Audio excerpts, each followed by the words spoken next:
What is up, everybody? Alright, it's been a little while, but I'm getting there, you know, I'm feeling better, so still not quite 100%, but I can actually formulate a thought. Like I started feeling a bit better yesterday. I was able to like actually think clearly and like make a strategy when I was like playing things or whatever, where the day before that I really couldn't, and yeah, we'll see though, because like I've noticed it's one of those things where it's like I'll get up and I'll start feeling okay, and then if I try to do anything like too taxing, then I immediately start feeling really shitty again. But like yesterday I was able to operate pretty normally, so hopefully today will be alright. Sanson actually can solo Goetia. I did that last night. Now that's only, there's some caveats there, and thank you for the sub, Nino, I guess. Thank you.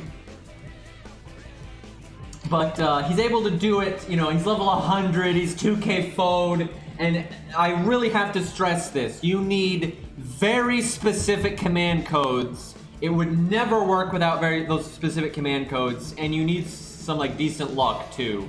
And he needs to stun at the start.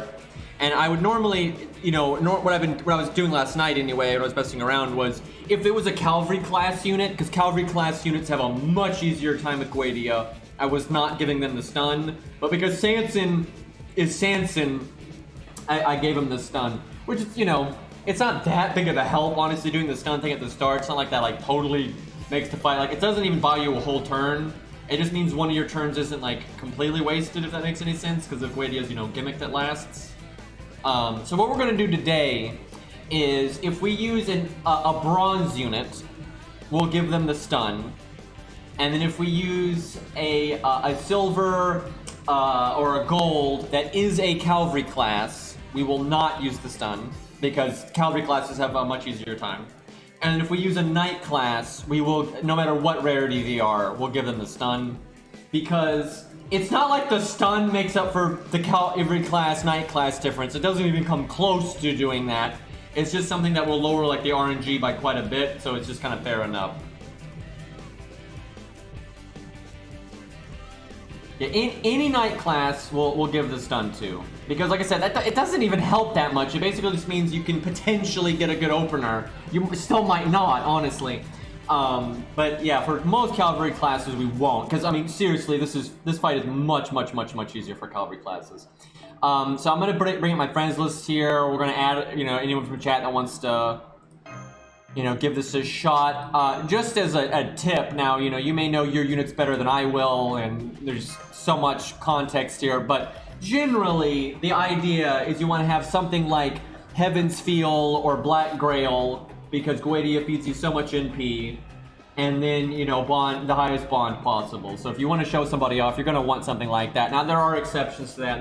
There's plenty of units where you don't want those kind of things. So what we're going to do is, I'm going to clear out all my invites. I'm going to make sure I got a lot of room here.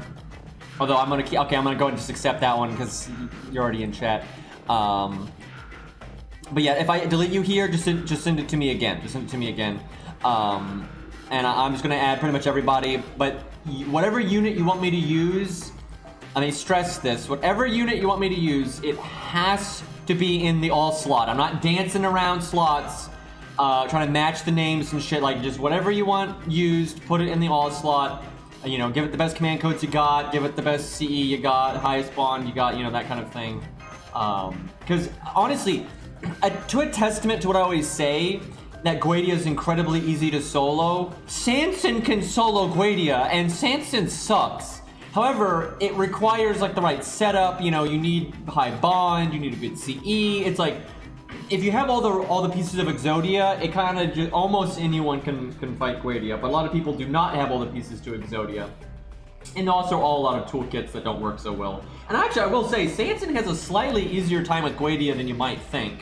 Hyrex. It's not like Sanson's amazing, but because Goetia feeds you your NP so fast, the one thing Sanson has going for him is he's got an upgraded NP, and he applies defense down. So repeat NPs will do more damage, and Goetia actually gets his evil bonus. So Sanson is doing surprisingly good damage, and then Sanson has the healing and the debuff removal to kind of stay in the fight a couple of turns. That's kind of all you need, right? There's actually some surprisingly like good units that actually don't have those things, and a lot of times they'll just die. And there's always, I will say, there's always a degree of RNG with Goetia, because he can always just be like, LOL, I'm a triple quick charge. I've seen him do that. He fucking triple quick charges, and it's like, well, so much for, you know, doing anything. So yeah, there's always a chance of getting wrecked. Yeah, I did this with 100 face, and I was like, oh yeah, she'll beat this easy. And she was gonna win first try, and Goetia double quick charged and P'd, and she died. I was like, okay. And I had evade, I just didn't use it, because like, oh yeah, I'll save it in case, you know, he's gonna NP next turn. But no, he was NPing this turn.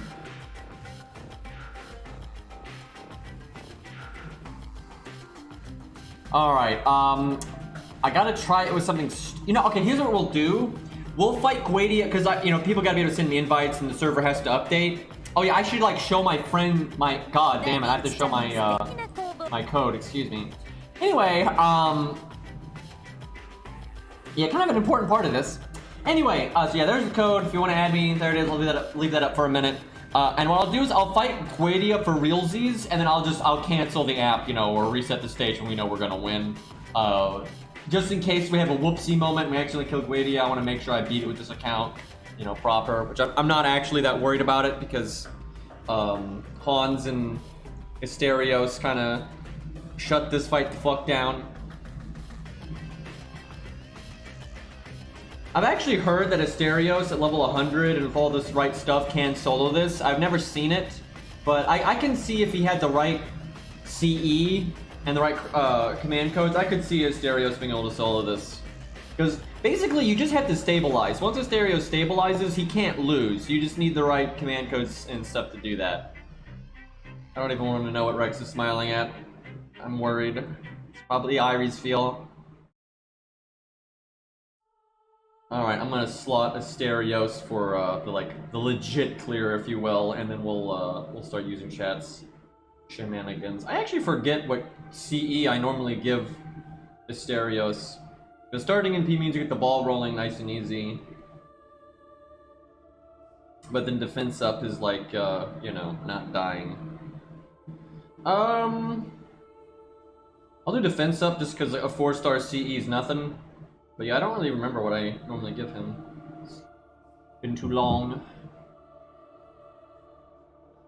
Alright, I'll show off my friends list again if we don't get 20 invites when I go for realsies here.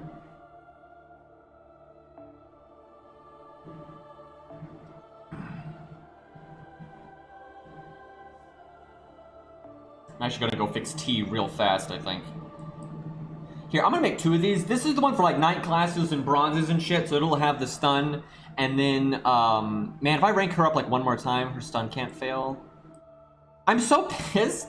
I had the 3-star CE that increases your chance for stun to work, which would like make this like, you know, it'd make her stun like super reliable. And it's just a 3-star CE, but I had burned it several times. And then I realized, oh, I could like use that. So I kind of derped up on that one, and I haven't gotten it since I burned it, so. Alright, we'll make this one. Actually, we'll make this one the regular cavalry class one. So I need like 3 whatevers. Phantom actually is pretty good because of his first skill.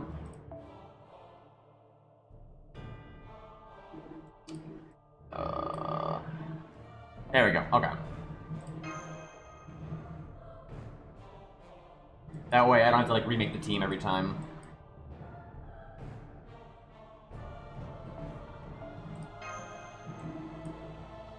So this account actually cleared the event though pretty smooth. It was nice. It was unfortunate though that I couldn't do the challenge quest. But the 1 to 3-star account actually did do the challenge quest, although I kind of cheated and I used I used MASH on that account. And I also used a Grailed Medusa because I didn't have access to a non-Grailed Medusa. But it didn't matter. Like the Grails would not have. It was only 2 Grails, right? She's 80 instead of 70, and that would not have made a difference. But technically cheated. I just wanted the lore, man. Oh god, I should probably level Hans. Let's see, if things go south. What actually makes sense? I'm trying to think. God, this account has so little.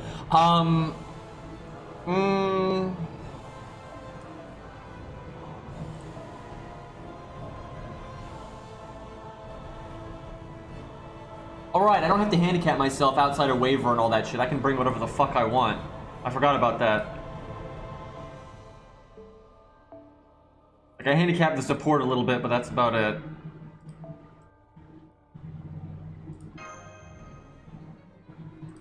I almost want to give him a defense buff, too.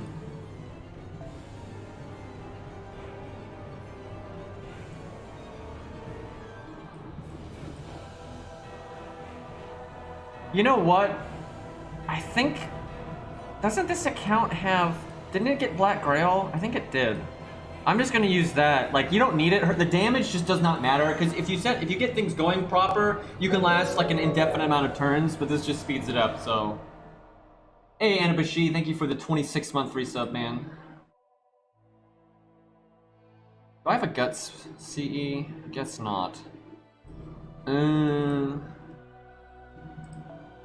Fuck it, Star Bomb.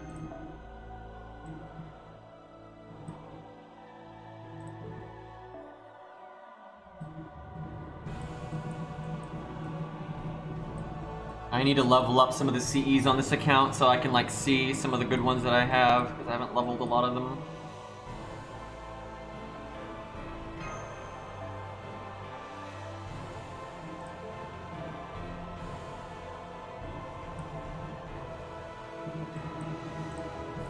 Alright, let me level Hans real quick.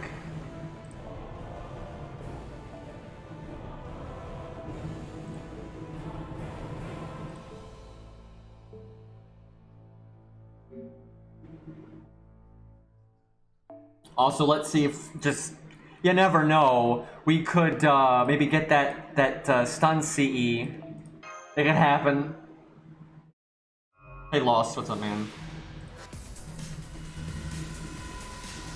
I will say, I do feel a lot better today. And it's not just like, I can actually, first off, I can actually concentrate. That was nuts, like how much I could not concentrate. But I can actually concentrate now, which that's pretty cool. That's something I've missed. And I just feel better. I was like 2 days ago, man. I was not a happy camper, but I'm feeling much better now. Yeah, I just realized that's why I stopped streaming. It was like I was annoyed with everyone. Like I didn't want to talk to people. Like it wasn't a matter of anyone specific. I just did not want to talk to people. But I don't feel that way now, so that's good. All right, let's see if we can get this goddamn 3-star CE. That'd be great. You know, that's an okay one. It's got some uses early game, though I kind of feel like this account has acquired enough things at this point that it's probably not gonna need that too much. No more Odysseus spooks. Like, for the love of God. You know what? I'll take that. I don't have him on any account. I just realized he's one of the few 4-stars because he's story locked. I don't have him on a single account, and he's awesome. I'm okay with this. That's the first time I've ever gotten him. Unfortunately, I have a billion fucking casters I have to level, so I don't know how I'm gonna work this in. Alright, I'll take that. Alright, we did not get any of the 3-star CEs that we wanted, but oh well.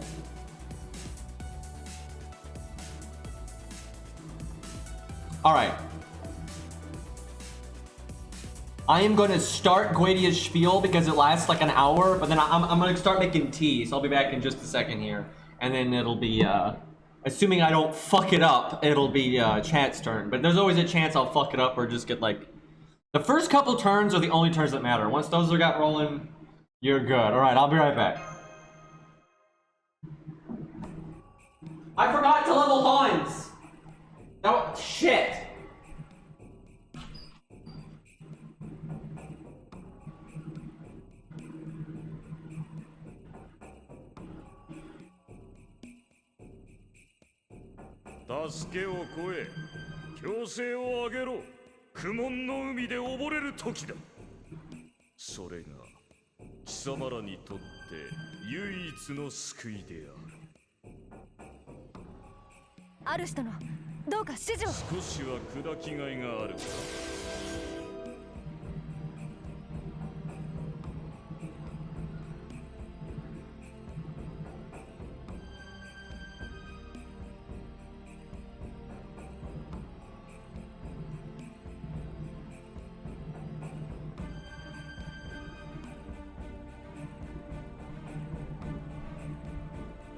Alright.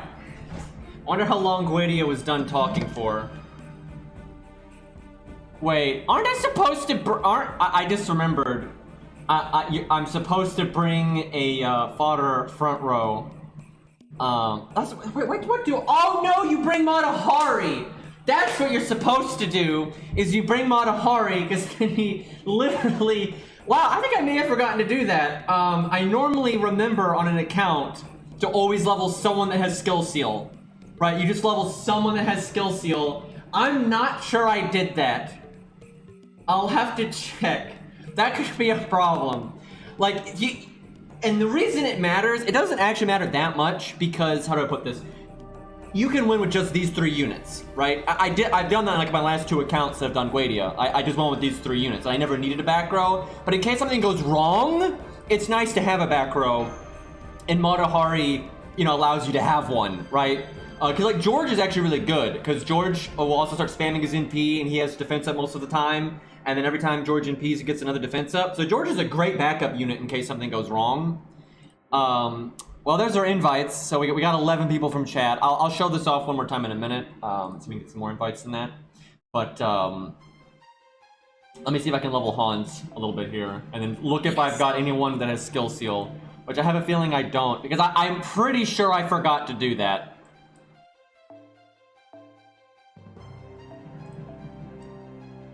Actually, I may not have much XP on me right now, but if I can get Hans a few levels, it'll help. Yeah, I could NP with David, yeah, but I don't have MLB K-Scope, I wonder why. Hopefully that's enough health. You just gotta survive like the first turn or 2. He gets like no stats at the end. He must have one of those like growth curves. Alright, let me look at Matahari. I don't remember which skill of hers she actually needs.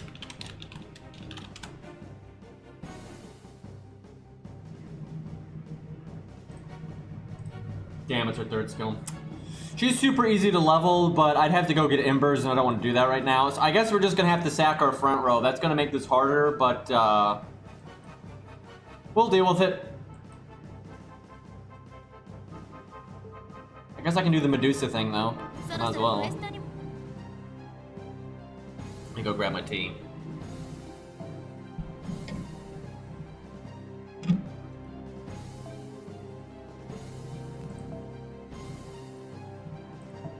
It does suck not having George in the back, though. It's such a, like, if one of any of the three units dies, he's a good, like, you know, hold you over unit.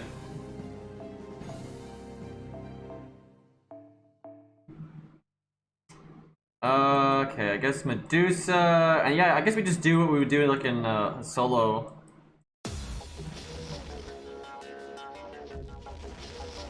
Why does Curse Arm get to have a 3 hit count quick, and then all the other triple quick deck assassins are fucking 2? Like, why?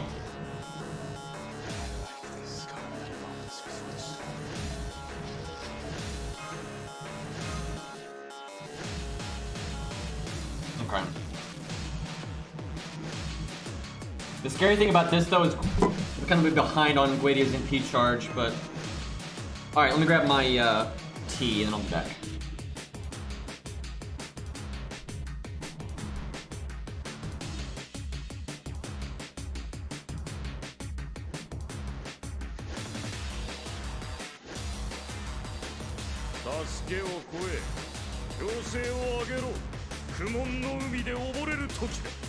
That's funny, chat. I'm pretty sure really early on in this account's life, I think I actually had said that I needed to level someone with Skill Seal, and I just, you know, and I'm pretty sure I did remember that earlier on.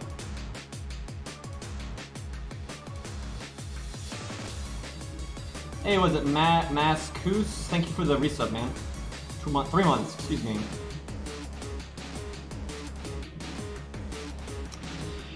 Okay.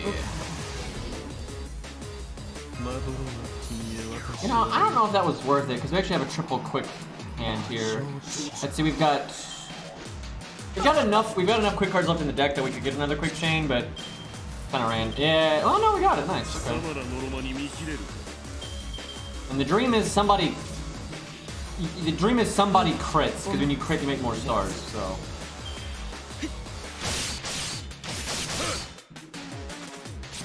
I'll take it.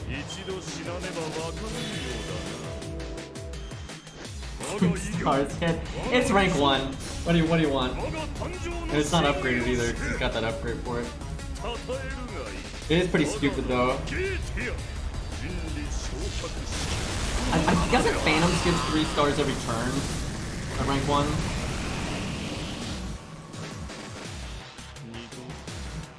Hey, Blue.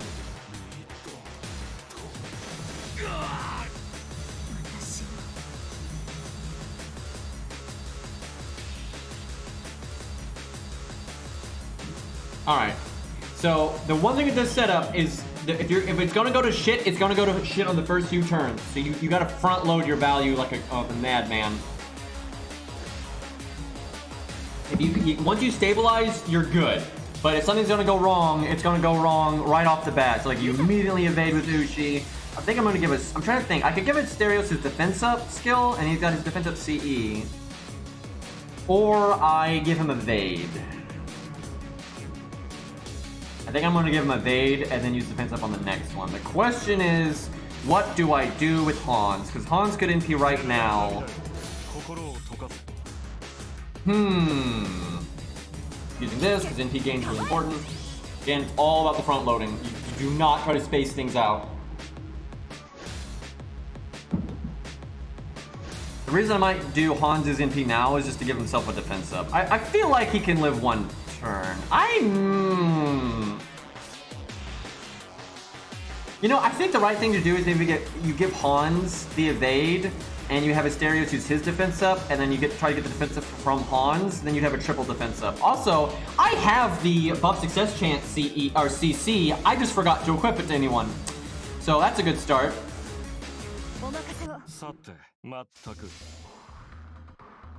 Don't kill Hans, you bastard. Should be pretty safe after this turn, assuming this. Oh, okay, I didn't want to see that. Fine. Fine, okay.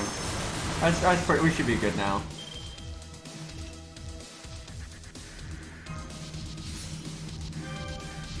I do kind of, because he quick charged, I might not get a second NP at the right time, so I'm going to save Asterios' defense up, because he's not going to need it this turn, and we might have to phase tank the NP. Without like the fresh attack time, which is like the big one.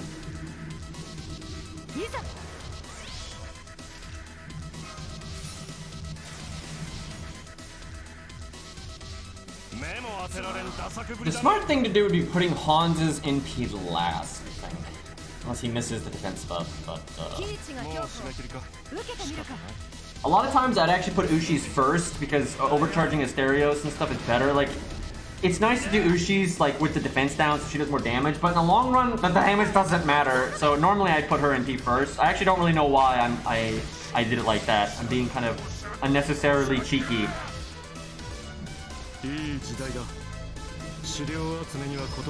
Land the defense. Land the defense! I'm pretty sure he missed it on Asterios, which is the only person it really mattered on.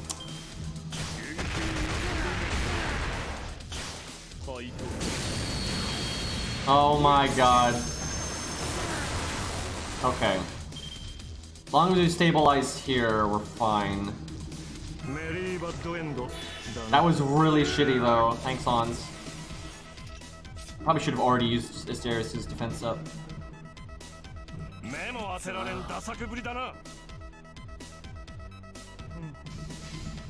Hans, don't. Not again.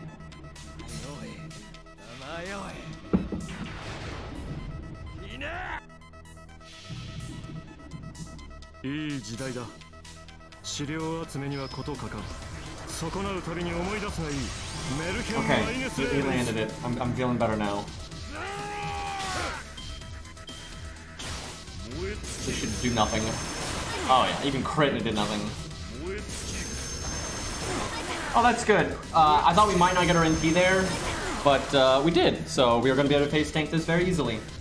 Yeah, we're pretty much good now. Because at this point, you can kind of weather a bad turn, so...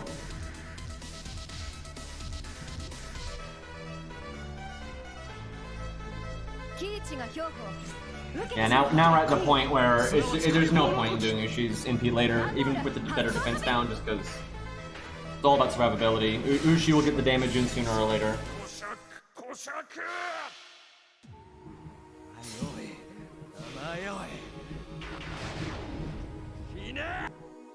Yeah, I definitely could have played that a bit better. I could have done the beginning turns a bit better, so I could have weathered like if something had gone really, really wrong. But we're good now. Fucking missed the defense up again. Oh, is my Hans only NP3? That would explain some things. That's right. I should see if I've got other copies of him. Yeah, early on, this account had the hardest time getting Hans at all, I remember. Yeah, I remember I didn't even have an NP1 for ages.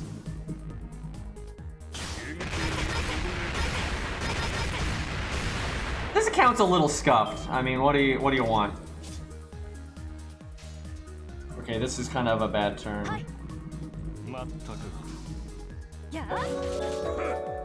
Hey, Cairo. Cairo, pay no mind to the low NP. What the fuck? Well, that's not good. This is where those hands defense buffs would have really come in handy. Look at Goetia quick if he quick charges again, we're actually screwed. Yeah, I'm gonna give Hans that buff success chance command code, and I'm gonna see if I've got any other NP ranks for him. Well, there, okay. I can fix this.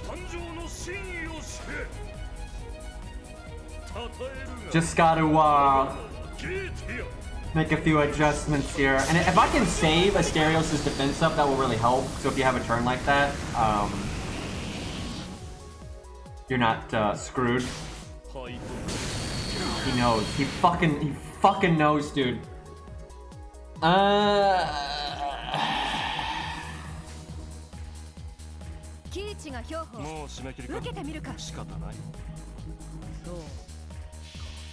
Hans, what do you have, like a 60% chance or like a 70% chance? Just land the defense buffs, man. That's all you gotta do. 19k. Wow.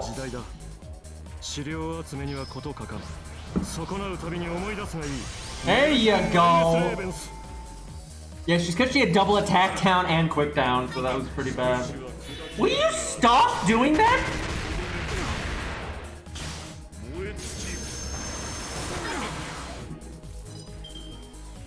Okay. See, technically, Goetia can NP this turn. The odds are terrible, but technically it could happen. And that makes me want to use Asterios' defense skill. Because I feel like if Goetia doesn't double quick charge, then I'm gonna have Asterios' NP and it won't matter. Yeah, I'm just gonna, fuck it. I don't trust this man.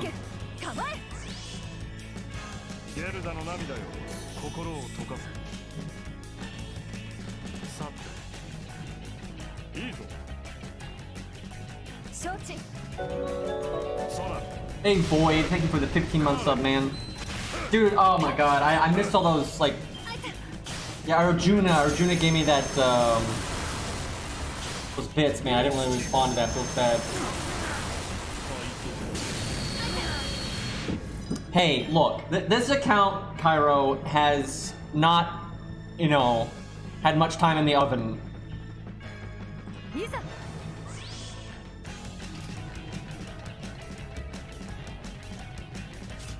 Okay, Uchi has her evade again. We're looking pretty good now.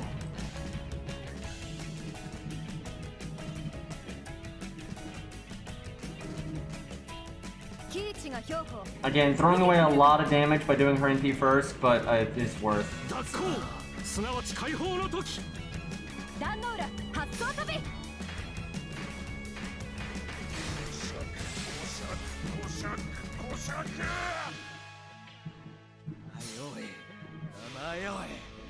And like the next NP will kill anyway, right? Like the next NP is probably going to kill, and it would make a difference. I would just overkill by more. Like who cares? God, Hans is missing buffs fucking like crazy, dude.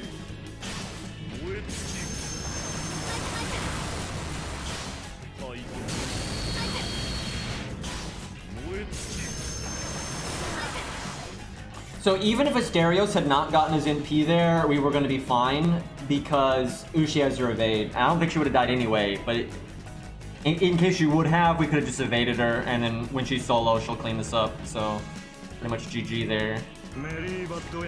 But Asterios did get his NP, so easy.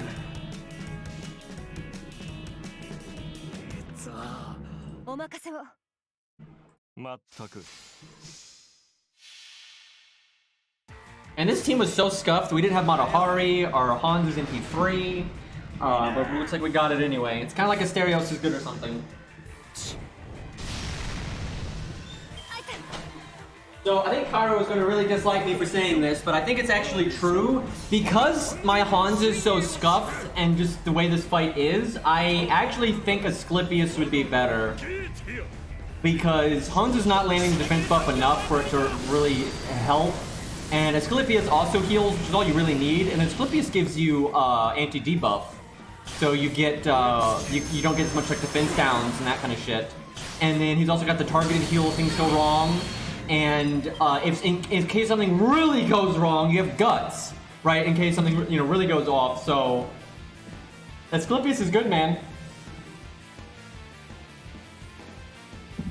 Yeah, Hans with the Bonsi would be nice. I honestly think though, the only, like, Hans I think is better if Hans is MP5 and you're really pushing it, like on having enough to take 0 damage, then I would say I would say Hans is better because the defense up does add up. But if you don't need the defense up, I think Asclepius is definitely better. All right, I'm gonna just close it. We clearly won. Like if I do Ushi's NP after Asterios', she's gonna do about that damage. And even if some miracle she doesn't, we have 200% overcharge on Hans, so we're gonna get a big heal again. She's got evade. Like this is just we've obviously won here. So I'm not gonna cancel the app if I don't have to. So GG, this account did it. Yay yay. Now if something goes wrong and I forget to cancel later, you know, I didn't miss out.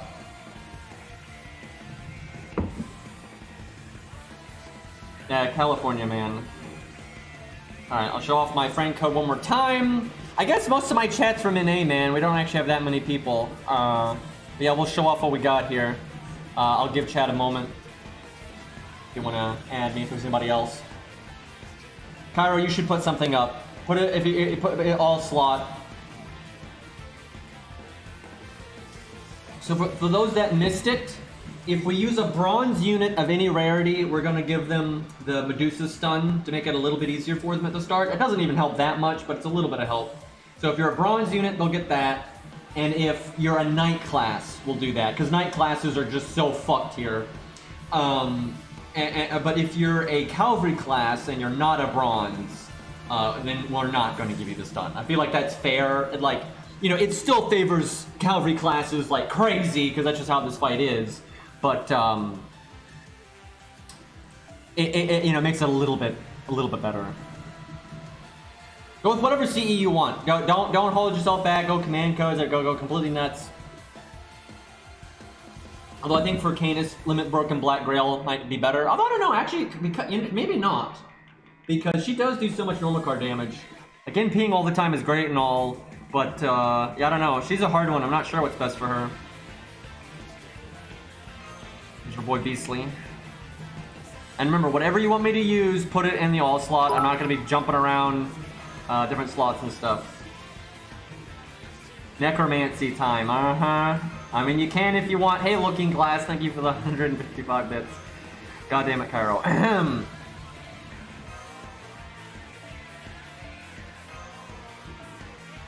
Yeah, I did this with 100 Face, and then I actually did it, after I beat it, I decided to do it again with 100 Face.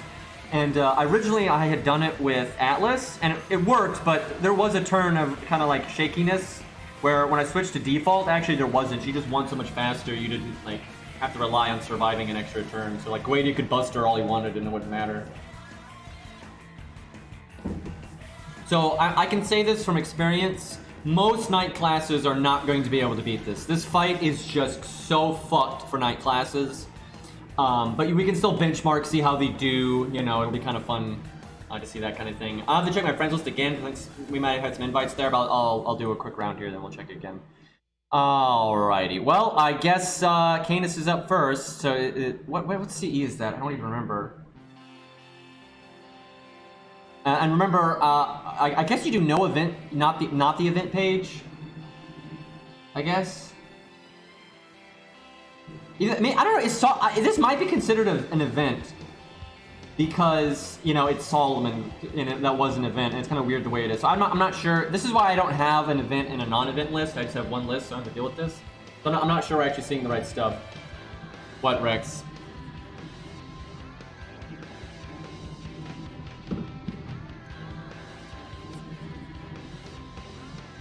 I just want to make sure this is the right CE because I don't know if people are getting screwed over by the event non-event thing. So I'm just waiting a second.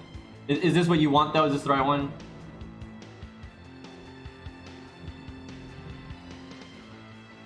Hey, it's top of the list, right? Technically, I'm first, right? But I don't think anybody. Actually, I should remove myself for this. But okay, that's the right one. All right.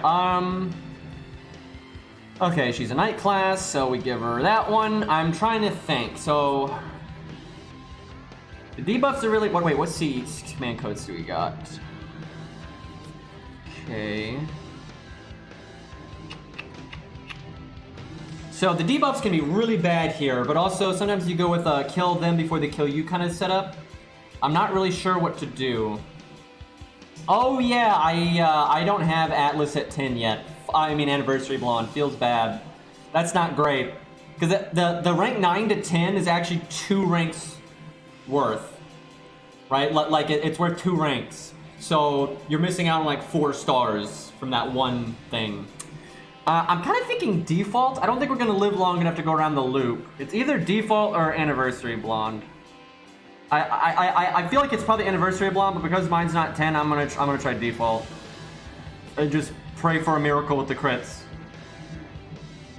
I don't know. I am kind of leaning towards anniversary blonde because the heal's not even gonna matter. Fuck! Why did I should have gotten that? I should have farmed more. Fuck! The thing is, I haven't even been using this. I have not been using this account's like AP every day, and I don't want to use apples either, like during the events, because I don't have that many apples yet. So,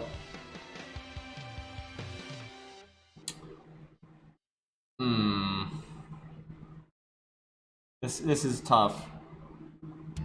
I'm gonna go with this, even though it's not rank 10.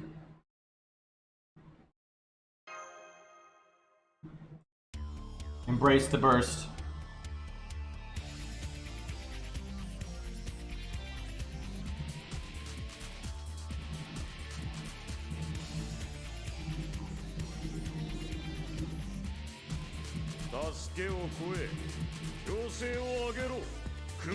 Because we have the crit command codes, so.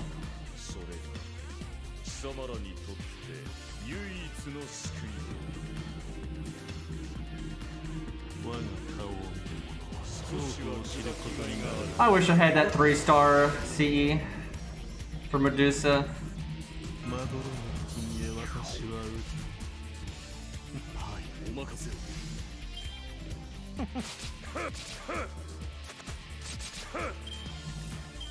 The only trait that Goetia has is King, and then he's evil.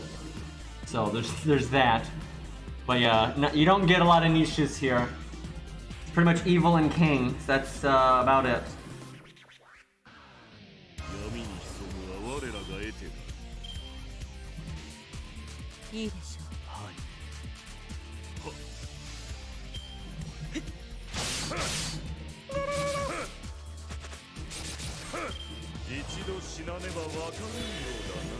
I love Goetia's voice actor in P, dude. You're great.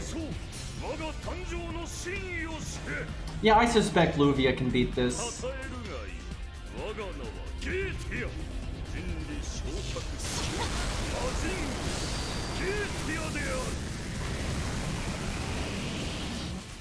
He's Roman if you want him to be. There is that.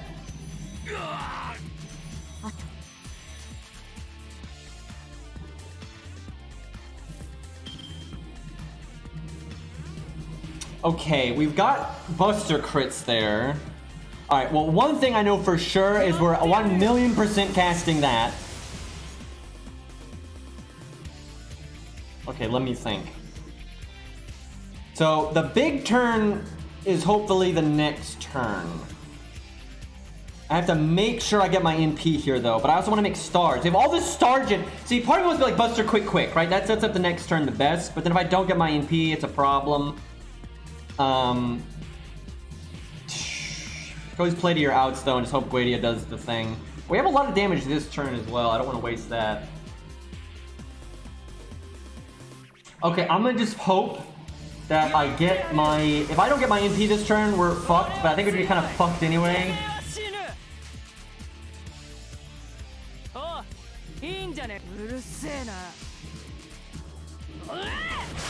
Fuck! Nice crit, champ!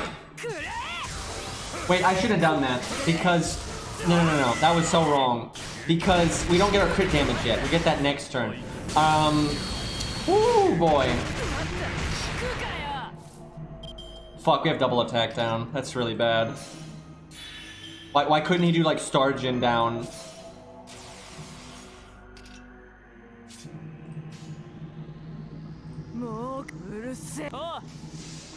I have to try this again. Thankfully, we got good crits anyway. Dude, night classes just have such a hard time here, dude. It's not fair at all. Like, it's so not fair to them.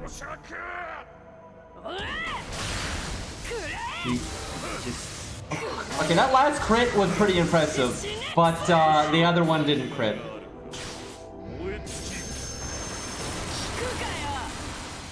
I'm gonna give her another chance. We might like give her another chance in a minute though. Like we don't have to do them all back to back, but we'll definitely give her a few more shots at this. Yeah,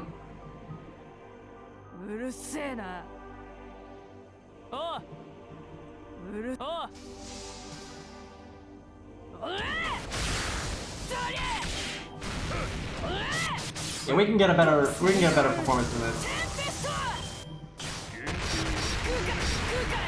Triple. See, this is why I like Atlas though. We have triple attack down. Like it's fucked. Also, by the way, have I ever mentioned that Ku is a really good unit because he has debuff removal, and it's on a short cooldown, and then he works well with Atlas, so you get another debuff removal that lowers the cooldown of the other debuff removal, and you get another debuff removal. It's kind of a good thing.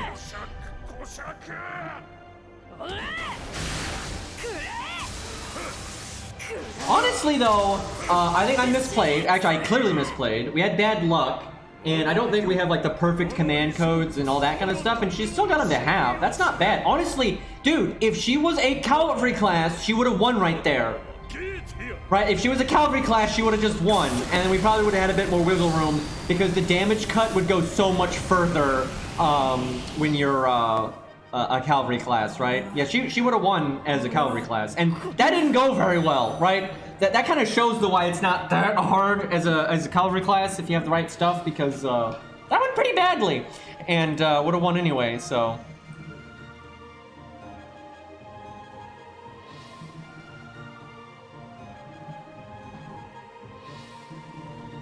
I'm not sure if you want to give her a debuff removal command code or not. It's hard to say because sometimes he just swarms you with debuffs. Only removing one won't help anyway. You have to be I know this because from playing 100 Face, so I messed around with 100 Face's command codes. I basically just decided, okay, I'm going to do this turn order. I actually made a spreadsheet for this. I knew the exact turn order of what I was going to do. Like, before I NP'd, I was going to do, like, Buster Quick, and then my NP turn was going to do Art no matter what. So then I planned out my command codes based on that, and that really helped. So it's hard to say, because it's easy to kind of... You got to be careful with the debuff clear one. It can be good, though. I ended up not using it for 100 Face. But, yeah, I think it just depends on the unit. Okay, we got some more invites here. We'll do Rex next. Oh, there's Lost. I'm excited to see this one. I hope I don't fuck it up. There's a lot of units in here that I don't, like, play very often. Boy, I feel sorry for, I feel sorry for this one. That's not gonna go well. Oh, that's really not gonna go well. At least she's a, yeah, cavalry class. Godol and Key. Oh, okay. Did Cairo not send us one?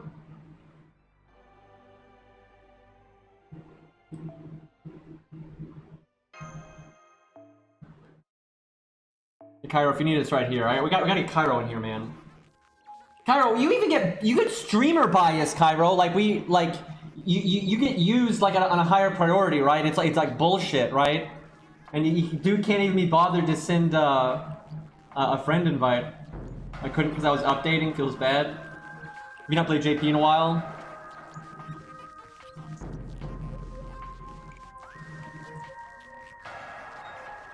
It's an alt account, Cairo.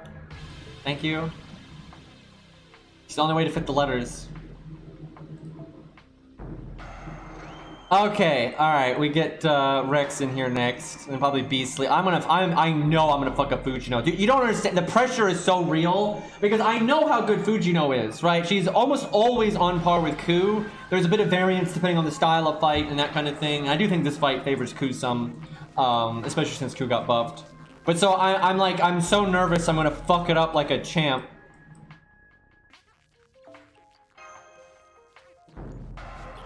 Why can't I get Rex now?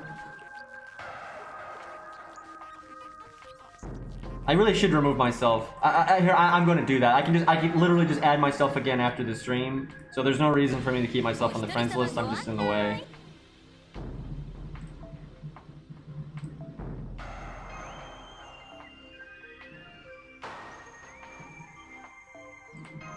Can't use the follow system after this fight anyway, so no need for that. Let me get my ult. There we go.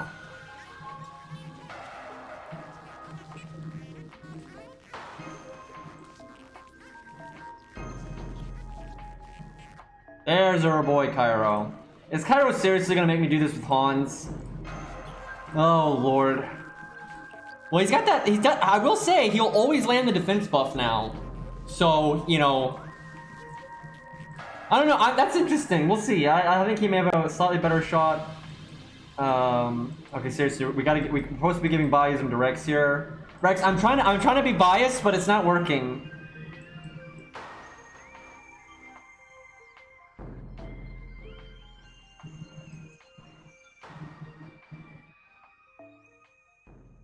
Buried, yeah.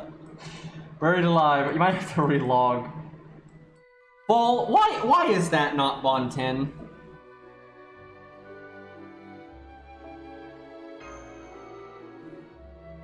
There we go. Wait, I gotta get my... There we go. I guess Atlas for her. It'd either be that or default just because of the heal, but we'll do this.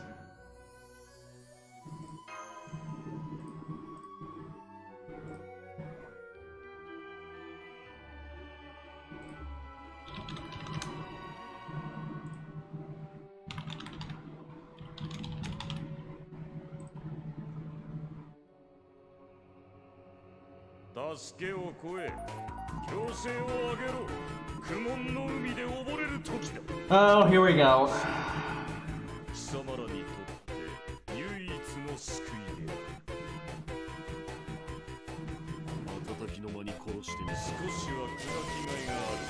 Can you imagine if we gave her the stun? I mean, it actually wouldn't matter.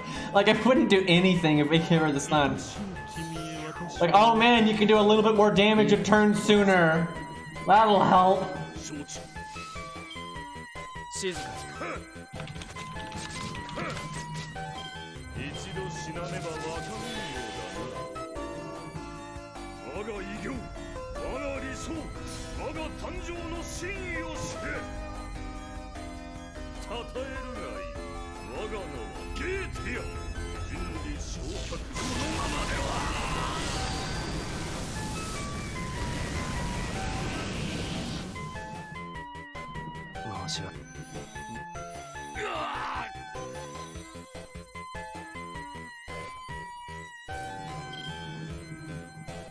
Alright, let me think. So we gotta play long term.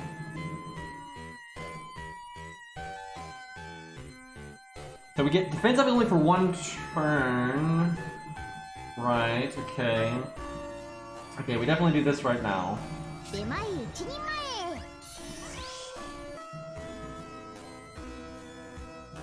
I have to know, does this work? I didn't think so. I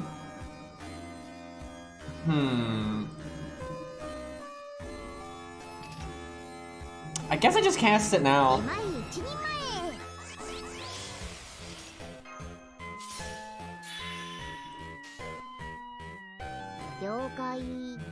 Oh god, we actually have good command codes. Although we don't have the heal boost, but this is still good.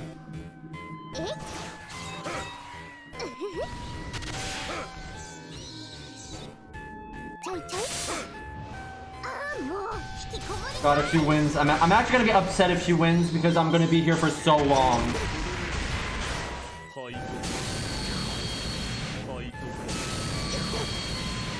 Double defense down. I'm just gonna yeet that right now.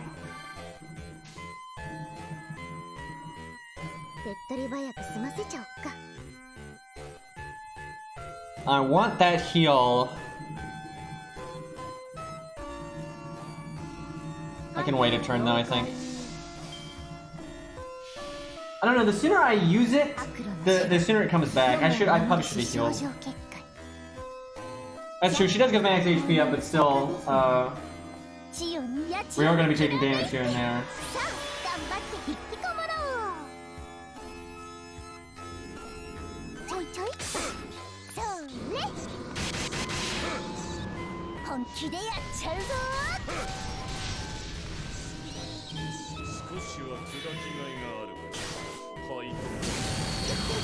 Okay, I think our crits can actually do damage next turn, so that's good. Okay, Goetia, don't quick charge. Because when we get our defense up again, like, and we'll have our NP again, everything will be great. Just don't fucking quick charge this turn. You can do it on other turns, I don't care. Just don't do it right now.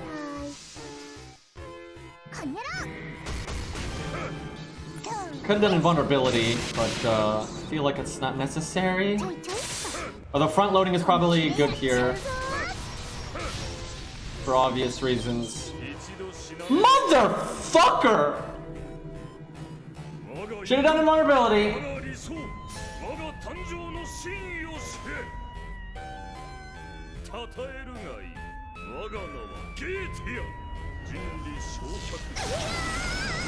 Well, he didn't pop guts though. That's good. I go next turn to get my defense up and like, wow. Wow, we didn't get our NP though. Well, we got our second skill, so. Trying to think. I think I save. Well, we have double defense down. Nah, I'm gonna use it.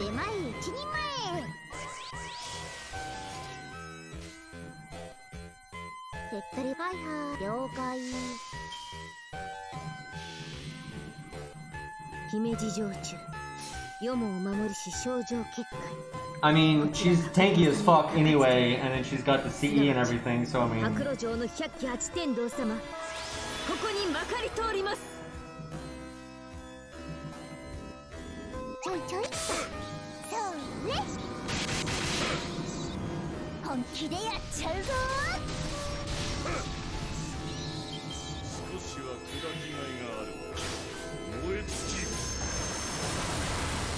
Lol. Man, I was hoping for a double NP there, that'd have been nice.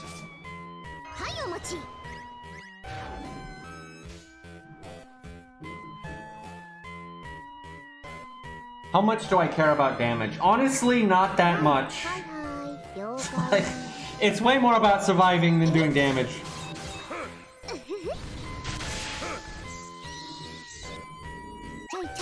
That really does suck that we didn't get our NP there, though.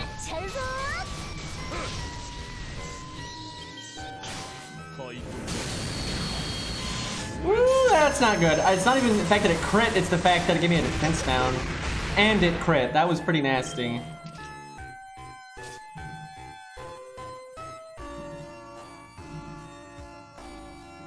How much do I think he's going to quick charge again?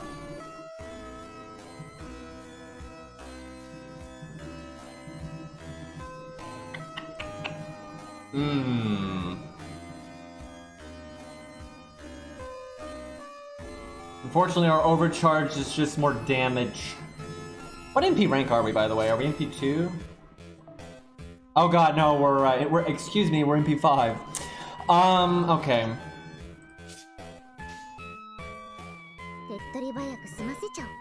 I want that heal. We're not going for the crits on this one.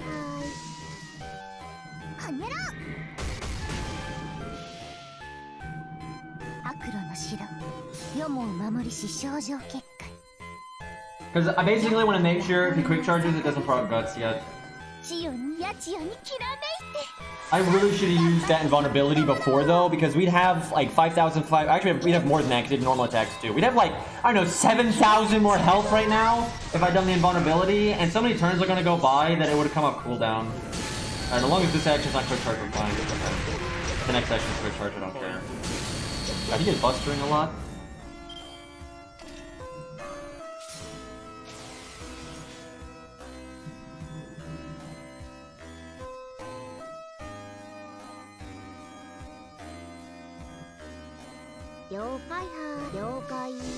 Ten out of 10 healing.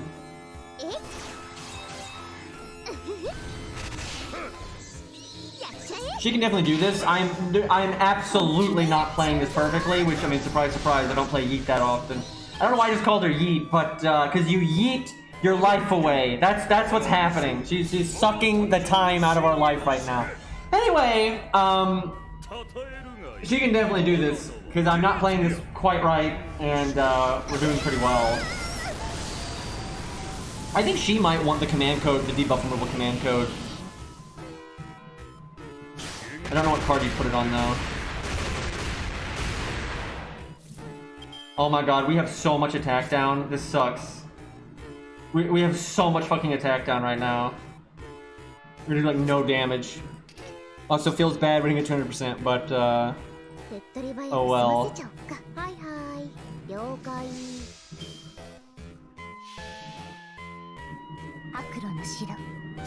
Eat meat.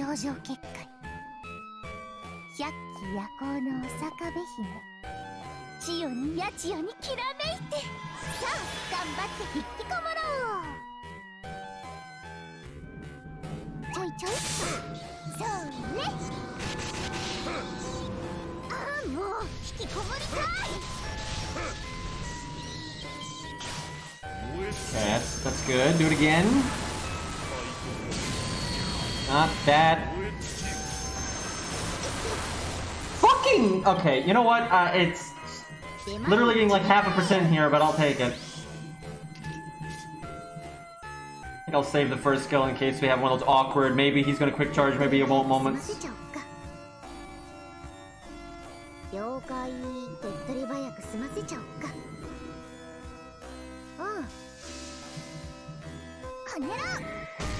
Really running our health back though after the calamity. That was that quick charge. And we have, by the way, we have, I think we're gonna win, man. Like, we still have guts for God's sakes.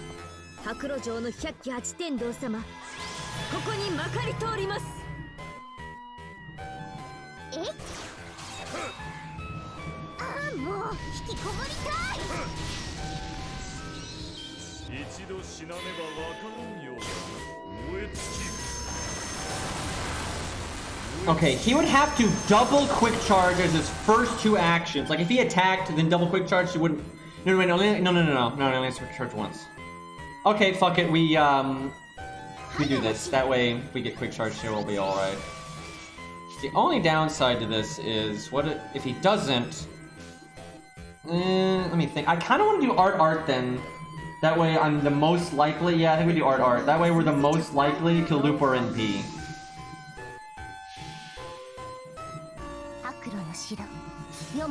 This is revenge against Chath, lol. Yeah, I think this is the right play. I'm pretty likely to get my MP again. And if he quick charges, I'm super safe. And if he doesn't, I'm fairly likely to have my MP one more time. Like, what the fuck is our max HP right now? It's ridiculous.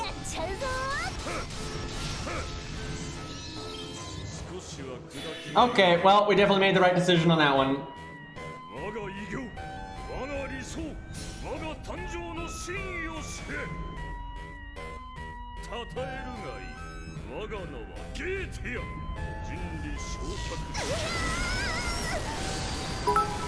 Wow.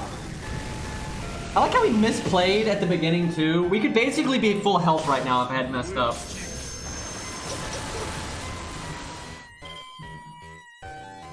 And one thing with Rex that's making this harder is all these fucking Stargen downs we have. Normally she's able to just crit, but all these Stargen downs are definitely adding up.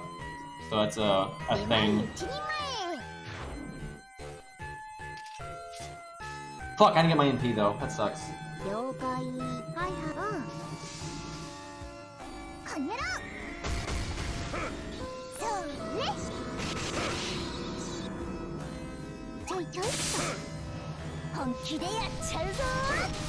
We're gonna win though. Like, again, he's pretty low and we still have guts.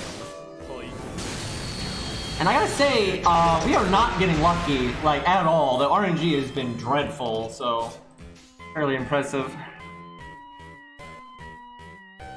Want that heal, but I think I'll wait.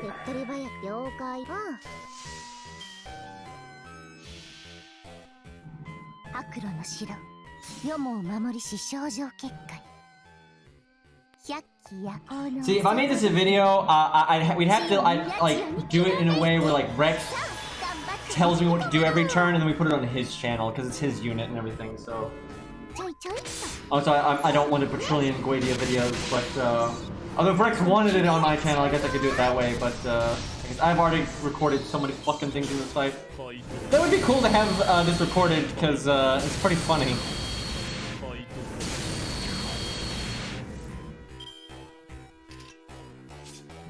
Okay, this turn's pretty bad. We have a lot of defense down. This is really bad, and he could quick charge.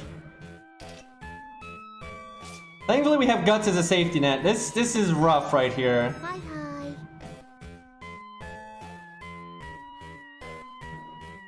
Go max ceiling. Because yeah, I've only got one defense up, and we have triple defense down.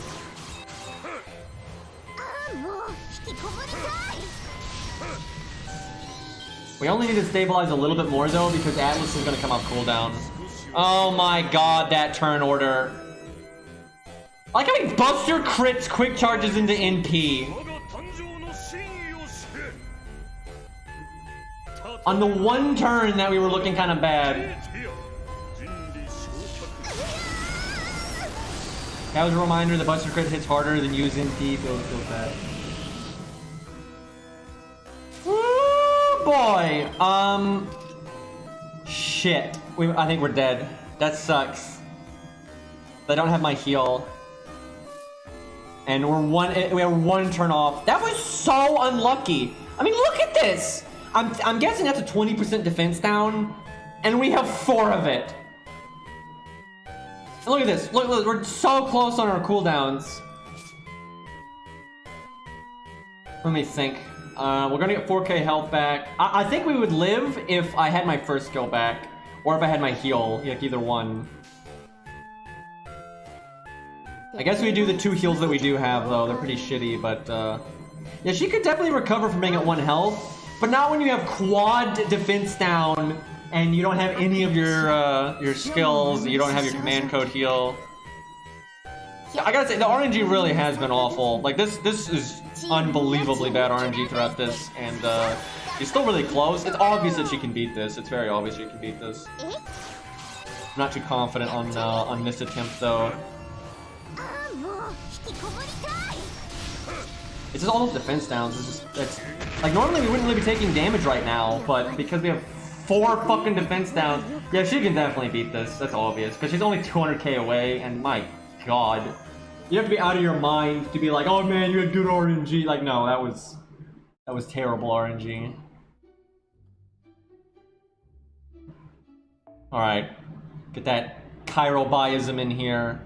And then we'll start being fair. I really want to use Lost, though. I'm really excited about that one. Alright,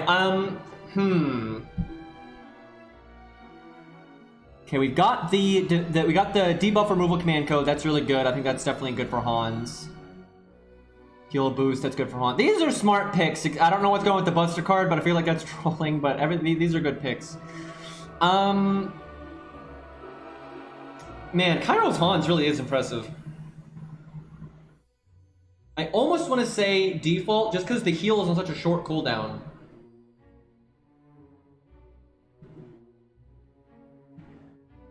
This is tough, because Atlas is nice if you just get one of those turns where it's like, oh my god, these debuffs are horrid. But the heal comes up a lot more often.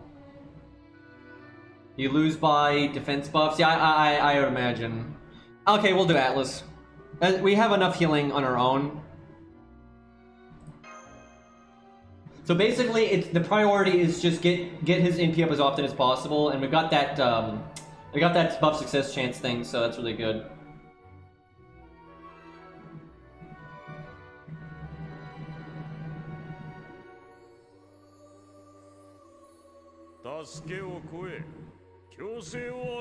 I tell you, Ku really does have one of the best kits for doing this with a Night Class, because Night Class is just absurd. Like, you take so much damage, but the way protection from arrows works and all that, it's not that big of a deal. The debuffs are a huge problem. Ku's got the debuff clear, all that stuff. Like, it works really well.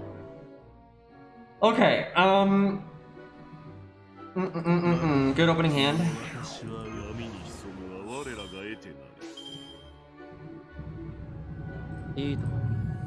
Hold on. I don't... Okay. Curse Arm should be last because he's a 3-hit count. I actually don't know who has better Stargin, Phantom, or Sanson. I know Sanson's about 24%, I think. I think Phantom's better than... Phantom is 25.2. Let me check to be sure, though. I've always thought it was Phantom. I just wasn't sure. I never actually looked. I would just kind of like... Because of his first skill, I kind of figured they would make it better. Yep. Phantom's is better. It's crazy close, though.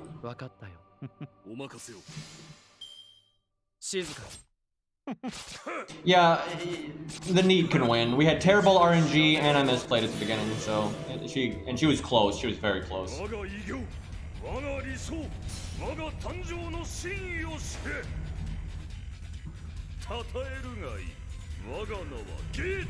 Top tier assassin, obviously. The one thing I loved about doing this with 100 Phase was really good for this. One, she is a cavalry class and all that stuff. She has a big heal. I used the heal boost command code, so her heal actually healed for 6,000. But she has a 50% crit down, and then she obviously loops her NP easily. There was no critting. There was no critting coming out of Goetia.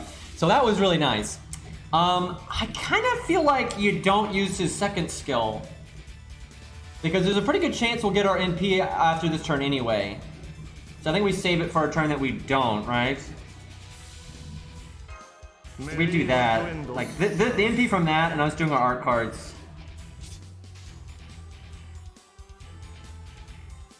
So I guess turn 1 is the nastiest turn for us.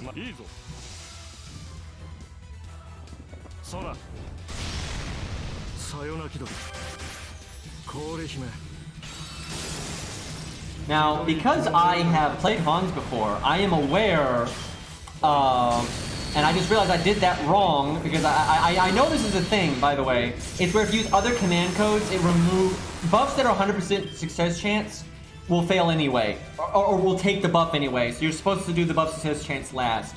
I just forgot that it even mattered on this turn, which it did.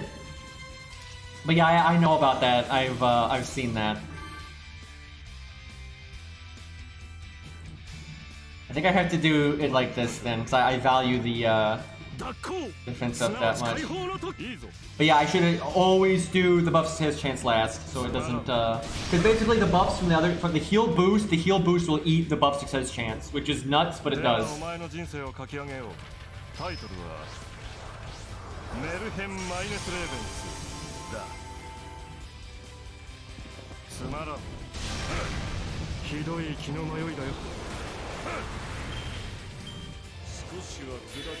Oof, not liking this beginning.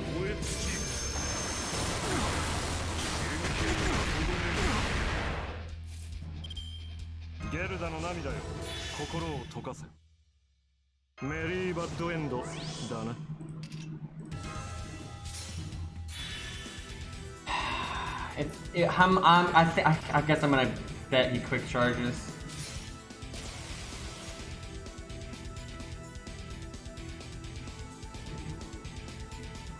What sucks is I could have used it if I had done that better. Man, I fucked up. Oh my god, that one turn. It's crazy how bad that one turn was, because I could be if I hadn't messed up, I wouldn't have to cast it before. I could be casting it after, so I'd already have it from the previous turn. They're talking about the buff success chance. That is crazy how much of that is affecting me. Like that is ridiculous how much that one little thing has wrecked me. Chat, I'm gonna have faith. I'm gonna have faith that the boy is gonna land the defense buff in. It's an 80% chance. We're gonna put this in slow-mo. I'm also gonna bet that I'm not gonna get my NP here, so I'm gonna do that.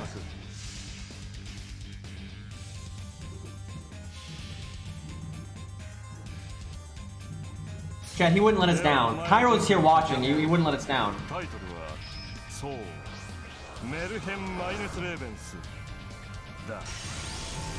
See? He missed every fucking buff except the defense one. See, he knew what was important. Yeah, if the boss does a quick charge, I'm gonna be a little bit annoyed here.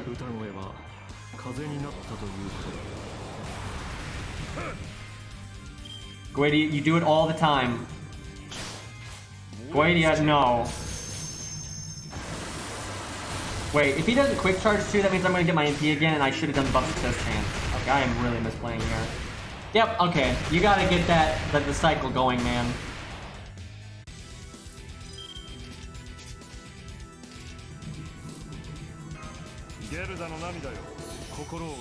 Well,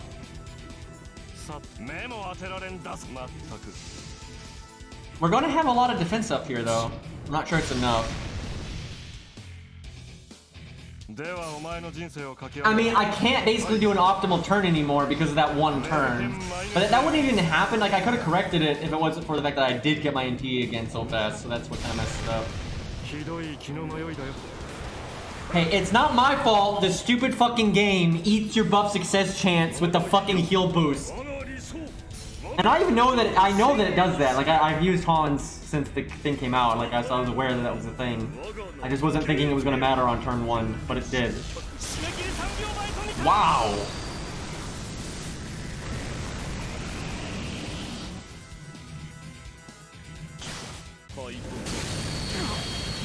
How about that, though? Look at him fucking imping double critting. Okay.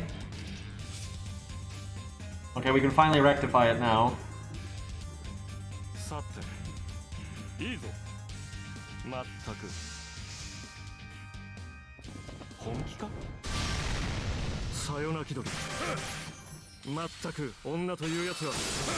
Come on, 200%.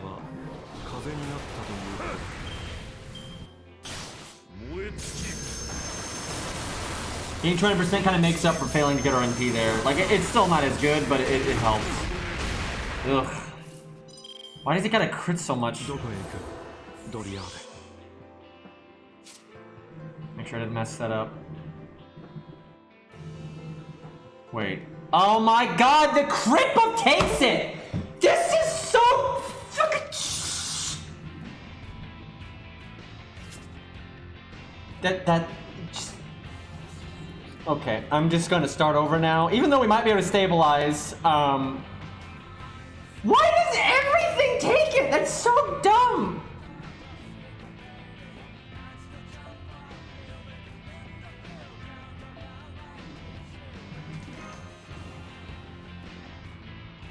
See, the reason it takes it, and to be fair, this kind of is a good thing, is because there are debuffs, like from the Bloodborne guys, where they give you buff success chance down. It's not necessarily 100%, but like different enemies have things like that sometimes.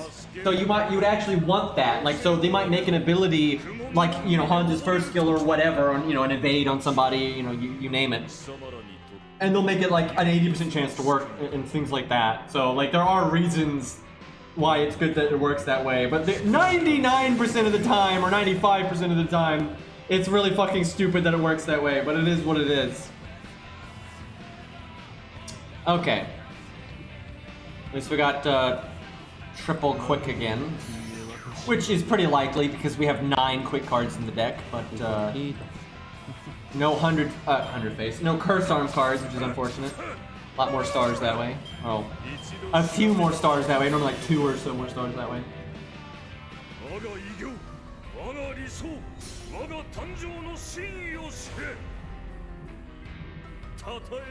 Yeah, if they made it a whole turn of buff success straight up, that would be really nice. Yeah, I wish they'd done that. It's kind of lame the way that they did it. I mean, it's still good. It still helps 100 face and Hans, but it could be better. At least it lasts 2 turns though, so at least there's that.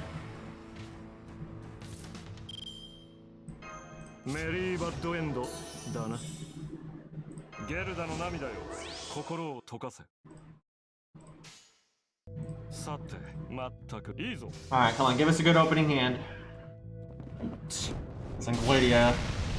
None of that quick charging.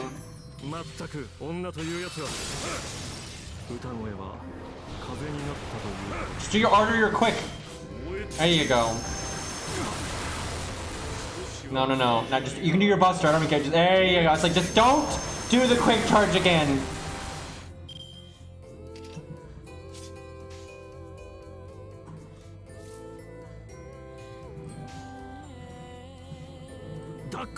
I don't think we really need the heal boost here, but we don't need the defense down either, but the heal boost is pretty much gonna go to waste.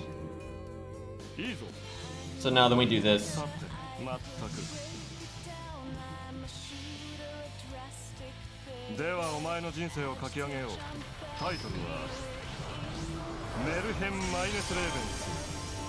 I mean, they honestly haven't done anything about, like, explaining how powerful the different beasts are comparative to each other.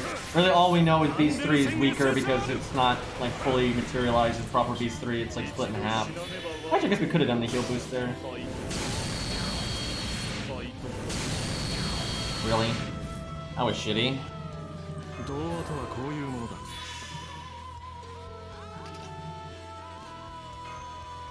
No point in removing the defense downs yet.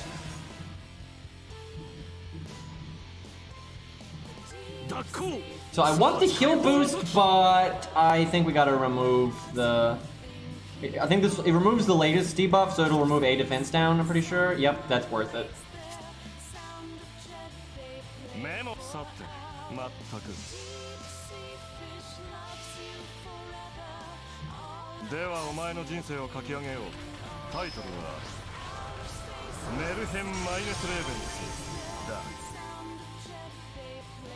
Okay, that's not my fault, okay? That is not my fault. I had to cast invulnerability there.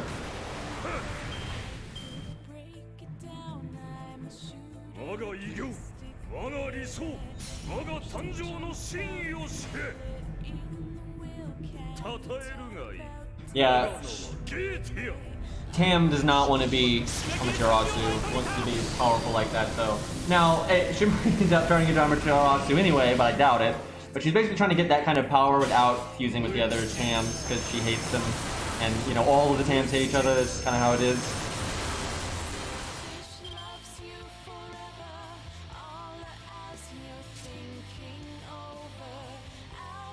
Okay, debuff clear would just remove a Stargent down, so no biggie.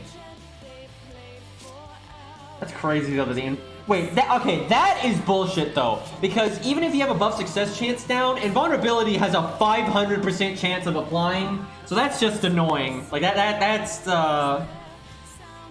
some bullshit right there.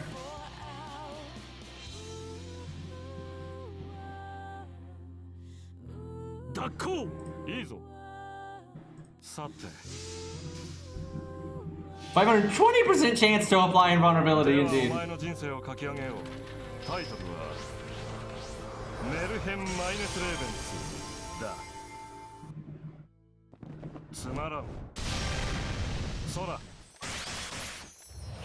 Can you imagine if they had made that attack have a 3 hit count? All the other arts stay at 1, but that one got 3. And like, if you look at Hans's gain rates, that would be bullshit. Like, you would get so much NP right there.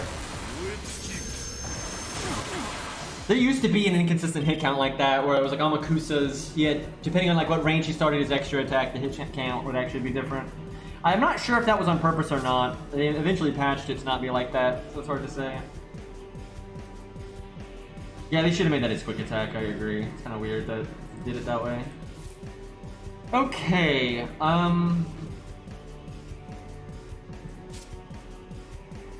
Stargent down again, don't care. It's just, I mean, there's no point doing the heal boost right now, though. Fuck it. I guess we'll go for the higher crit chance then. I really should put that last. Like, nothing will eat the buff success chance there. I'm just trained to do it like this now. This is fucked. Man, can you imagine if Hans can solo this? His DPS is so bad though, holy shit. Because you just can't afford to work in, like, you know, his crits and stuff. Like, you could actually get a pretty big buster crit if you could actually work it in and stuff, but you really can't. Okay, we have defense down. And we do not have our NP. Now, I could remove the defense down with the 1 attack. And then we would have... Oh boy, that we only have 2 defense ups. Okay. Doesn't matter if I remove the buff success chance on this one. I guess I'll go ahead and cast this.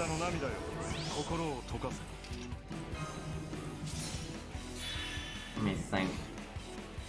So, if I don't do the defense down removal thing, I should do Atlas, but I can remove it without any problem, I'm pretty sure. I'll get my NP pretty much no matter what, so I'll kind of have some freedom here.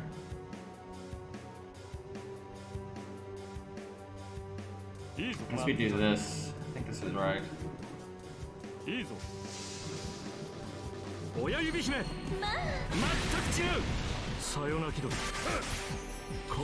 This is scary. We don't really have...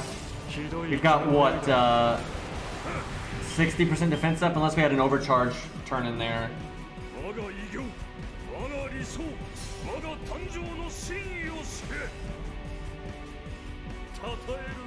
Cause yeah, we got the 40% from NP and then 20% from the CE.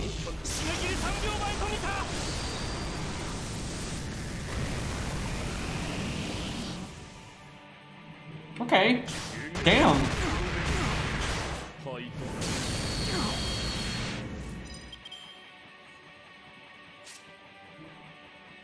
Can remove the defense down again.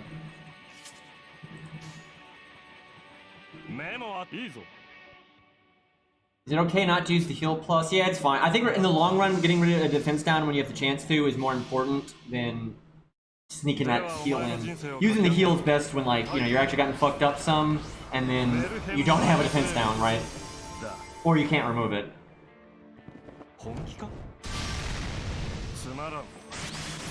Wow, he might be able to solo this if you play perfectly. This is actually kind of hard though. Jesus, normally when you do these kind of solos, you kind of get in a rhythm and then it's easy.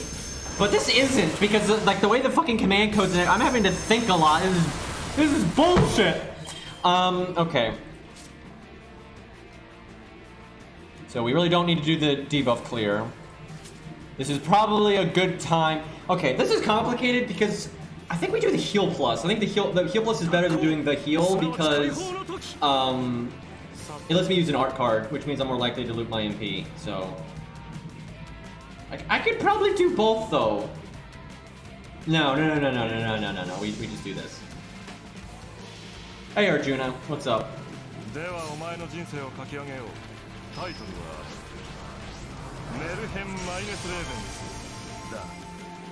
Thinking Pog, alright.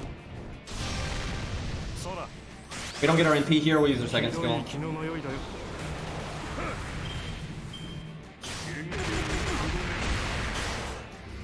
Okay, we'll get it. That's good. You really gotta pay attention to what the final. Okay, the final debuff was the. Okay, no third skill. I can't. That sucks. There's gonna be times where I'm not gonna be able to use my third skill. Then that's a real waste. But this is definitely a time we don't want to use it. Oh, this is complicated though. We need to heal. Like we need to start. Fuck. This is. Oh man. Okay, I think for this turn we do this, but next turn we might have to focus on healing some. Like I need to use that heal command code at some point.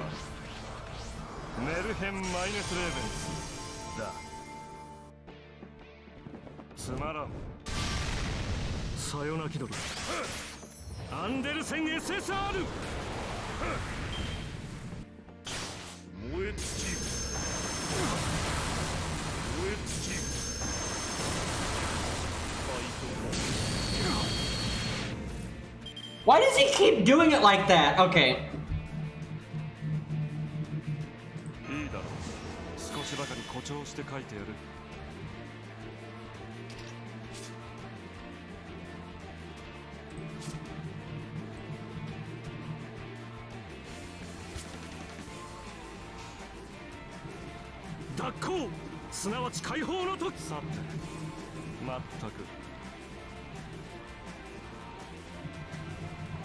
Please don't quick charge Goetia. I'm really struggling to get my health back up.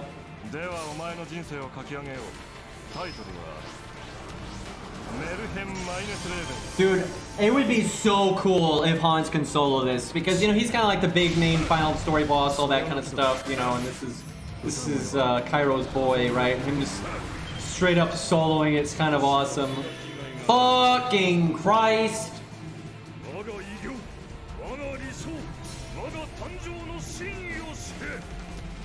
I think we can face tank this. The problem is, it's just I'm really struggling to work in my heals. Whenever we get impeded like that,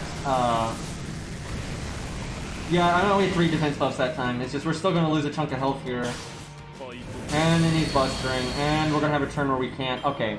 Well, the good news is that means I can actually get away with casting some of my other skills.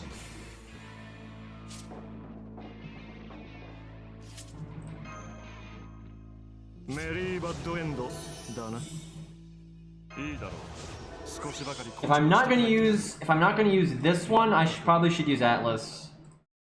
Well, I could wait a turn and see what debuffs I get this turn.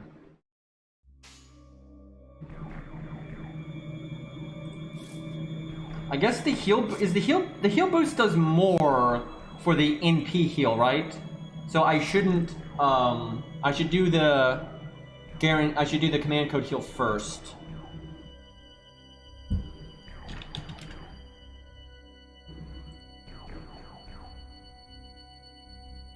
Okay, if it's not overcharged, it's actually the same. That's right, it's 1,000.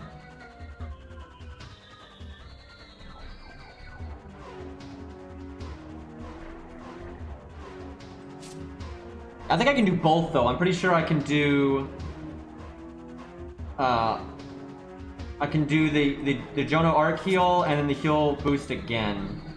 Like I would do this, then this, then this. I would not remove the defense down if I did that though, but I'm kind of planning on doing that next turn. It's also less NP gain, but I feel like I'm super likely to get my NP no matter what, because I got the third skill up. I don't know, if Goetia double quick charges though, then I'd potentially not get my NP. That would be like GG. That would be like, if I didn't get my NP here, that would be like death, if he double quick charged and then like busted. I think it's best then to do Art Chain, because it is good to remove that defense down. Like that's definitely a good thing. That's tough, but we're not throwing away that much healing though, because now the double heal boost is going into the NP, so that's not that. That's really, we're not throwing away that much healing. I think we're only throwing away like 500 or something.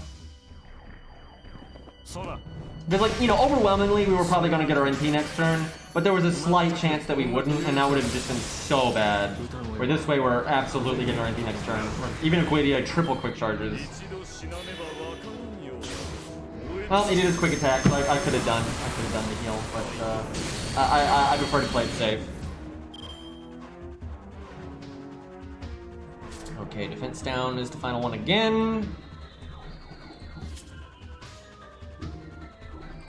I want a heal boost. I really do. Like, I need to get my health back up, but being able to just get rid of those defense downs so they don't stack up is a pretty big deal. One of these days, he's just going to do so many defense downs that I'm going to do Atlas instead, and then on that turn, I can work in a heal boost. I guess I should do that anyway, because it's not like we're going to get NP'd that turn, and so if we get more defense downs, it's fine.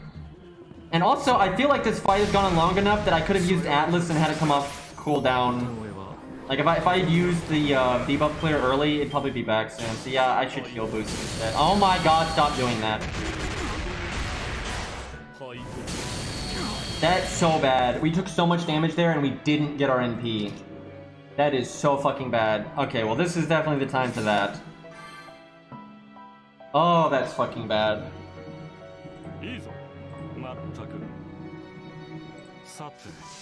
Alright, we gotta go max healing on this one.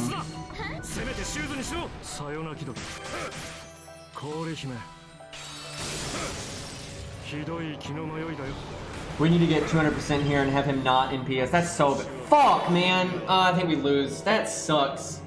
If I had healed earlier, though, it wouldn't have mattered. I think we would have lost there. That was just really bad RNG. Like, we didn't... It would have been fine if we had gotten our NP, but, like, he did a turn where he did a huge amount of damage, and he did not give us our NP. And then he quick charged into his NP. Fuck, man. Oh my god, we were so close. That's definitely winnable. That is absolutely winnable. I gotta say, I like that. I normally don't like solos like that, but that's not repetitive. You really are having to think about what you're doing every turn. That's a really fun solo. I kind of want to make that a video. Again, though, kind of want to give the footage to Cairo. Unless Cairo already has Goetia available, then Cairo can just do it himself. That is absolutely winnable, though. Because we were pretty close, and I can only see it'd be possible to stabilize. You don't have Goetia available? Yeah, I'll probably record that then. I gotta find a... I want to find a way to play it a little bit better, because there's no way I was playing that perfectly. I definitely played that better, though. And I wonder if there's something we can do with command codes to be a bit better. I'm not sure. It feels pretty close to the best command codes you could have. It's hard to say, though. But yeah, if we could optimize that just a tiny bit more, That way you have a little bit more wiggle room with bad RNG. That would be pretty sweet. That's awesome if Hans can solo that dude. That's so cool. Yeah, I mean, Cairo, it's up to you. If you're like, you know, you want to do it because it's your Hans and he's your favorite and everything, and you want it on your channel, then I'll just let you do it. But if you don't want to bother to make another account, then I can record it, and then we can figure out what we want to do with it. Hey, Sharky, what's up, man? I haven't seen you in forever. We were just doing Goetia with Cairo's Hans, and he got crazy close to soloing it, and I'm pretty sure he actually can solo it. Requires some fancy footwork, though. Yeah, just let me know, Cairo, whatever you want to do.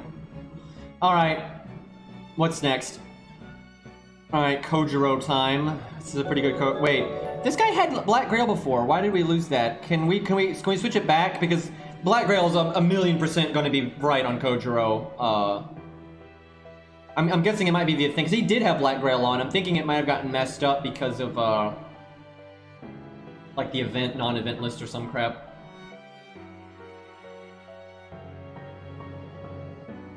Hey, Finn, thank you for the gifted sub. To Sharky, feels good, man.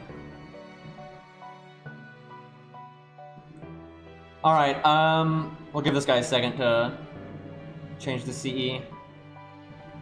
I really do want to check out Luvia here, though. Okay, we'll because we got Luvia right now, I'm gonna do that, and then we'll prioritize that Kojiro guy. Okay, so the rules were if it was a night class, they got the stun, and if they weren't a night class, they didn't. She's a ruler, so I'm gonna say no. I'm gonna say no, because she is such a good unit anyway.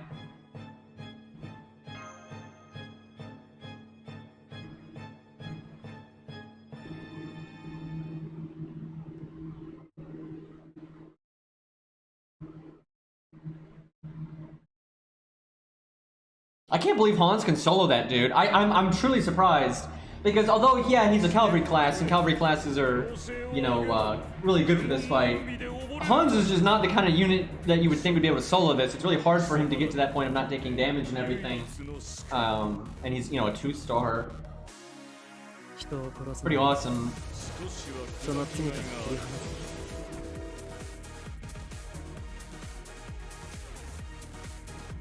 Alright, got 100. I keep calling him 100. Curse Arm, I got a Curse Arm card.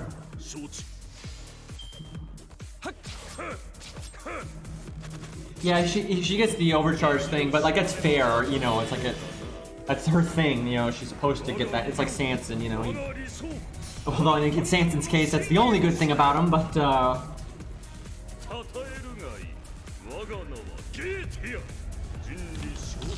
and Lost has such a strong Luvia, man, it's ridiculous.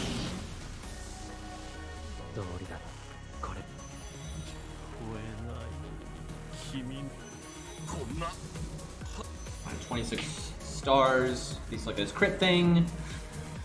So NP gain is the only thing I care about here. Do I use my first skill? Yeah, the attack up is going to waste, but first turn's pretty important.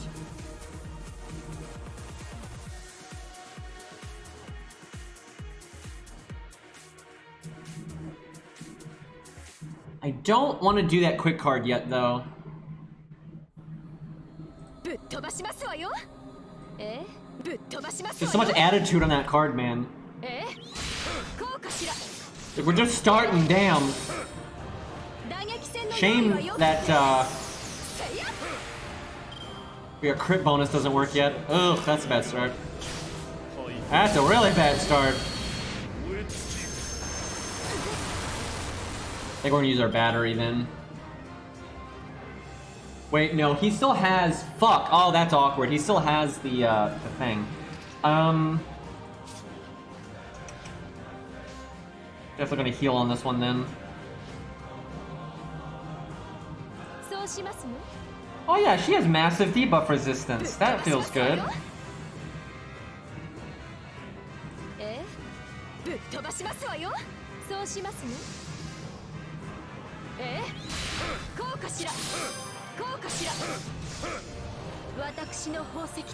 Yeah, if we had done the stun setup, I would have done my battery skill there and NP'd right away, because he wouldn't have the shield there.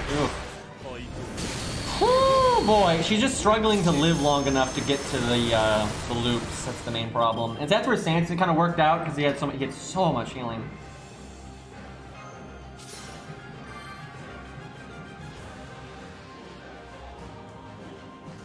So yeah, if you were gonna win with her, you might need the stun, because we're so far behind because we didn't have that. Because she could have already done so much damage if it wasn't for that.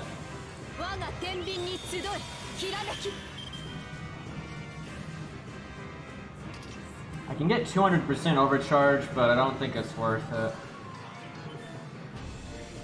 There's a nice chunk of extra bonus damage, though. Will he quick? I'm gonna just hope he quick charges. We're pretty screwed if he doesn't anyway, so.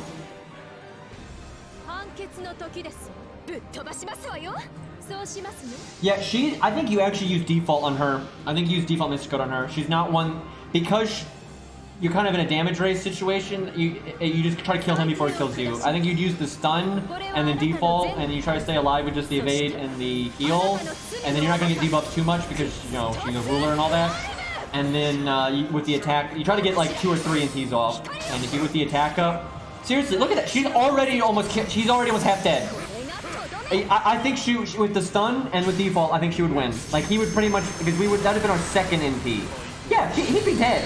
Literally, he'd be dead right now. Because that would have been our second NP instead of our first NP, and that NP would have had the attack buff. Like, from the default Mystic Code. So yeah, he would be fucked. She can kill it that fast. It's almost like, you know, Bond 10, you know, Black Grail and all that's good or something.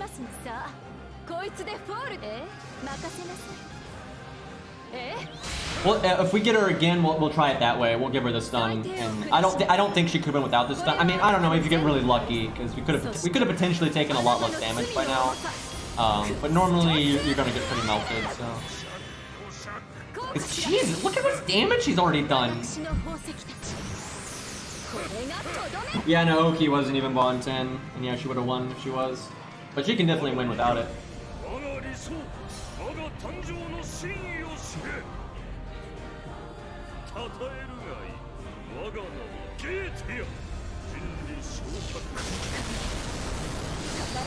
Yeah, you definitely damage race. You just kill before you're killed, pretty much.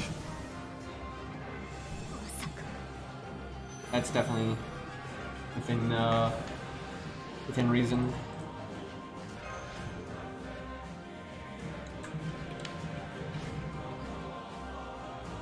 I doubt Kojiro can do this just because because he's a 1-star. Like, ultimately because he's a 1-star. If Kojiro wasn't a 1-star, I think he could do it.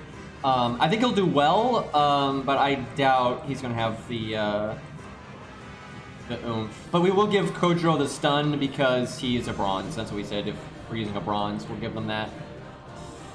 I cannot seem to get Mr. Kojiro again, though. And then we gotta do Jin K, but I mean, she's gonna get clobbered, I feel.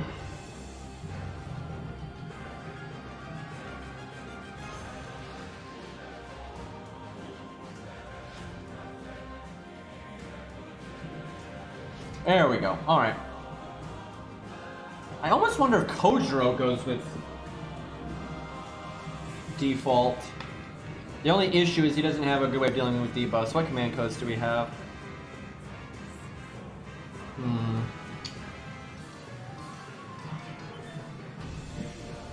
Yeah, I'm gonna try default.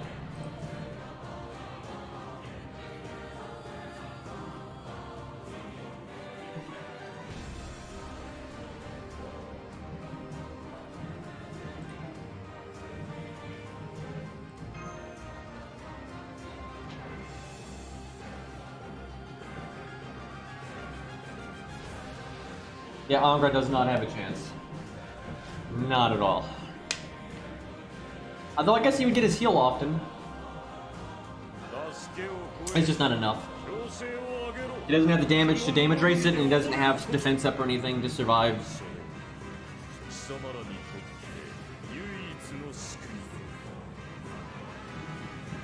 I'm not sure. I need to experiment with Canis more. Canis is pretty hard to play, to be honest, because there's just a lot of different routes to take with her, and there's a lot of trial and error in figuring out which route is the right one for that fight and everything. Also, our command code's not leveled. I'm sorry, Mystico's not leveled, so it's hard to say. I think she's definitely a knight class that's going to do better than most. I mean, most knight classes just get fucking destroyed here, and they don't even have a chance. Canis can definitely get them low, because like I said, with shit not going very well, she got him to under half. And if she was a knight class, I mean, if she was a cavalry class, she would have killed him there, which is crazy. So she can definitely do well. I don't know if she'd win or not, though. It's hard to say. It'd be close. It'd be very fucking close. I think it might be just barely out of her range, but I'm not sure.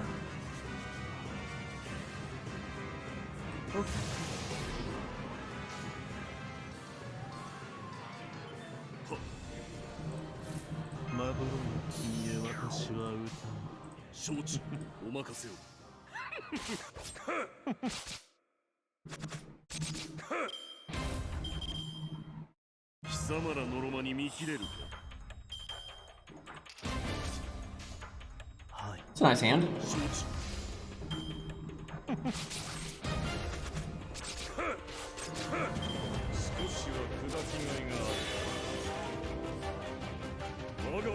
At least Goetia having such a long intro lets me read chat.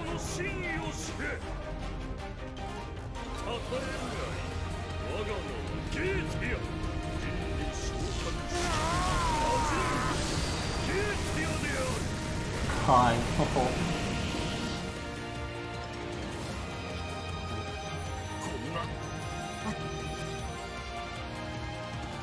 Welcome to chat, Green. Yeah. All right.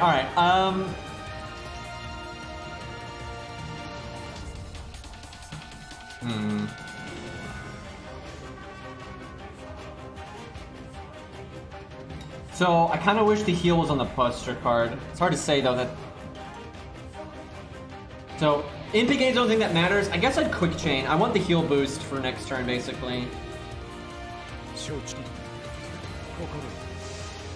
I thought about evading there, but I figured then I wouldn't be able to heal next turn, so... I feel like art quick is the best way to make sure you get your NP after turn 1, and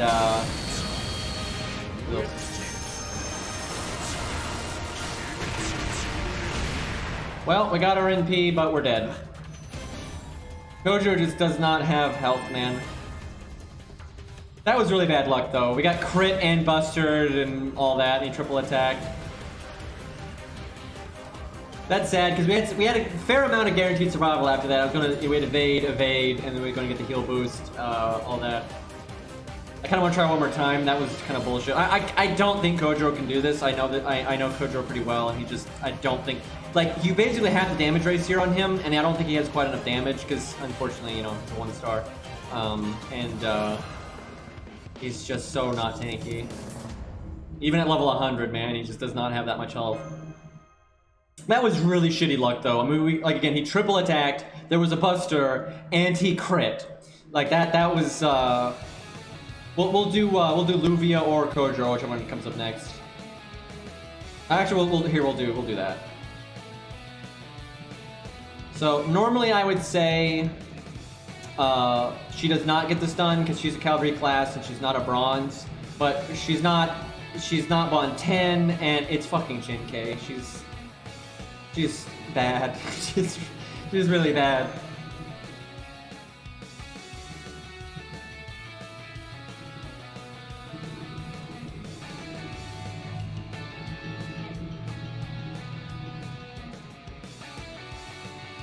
I mean, we've already had some night classes do this.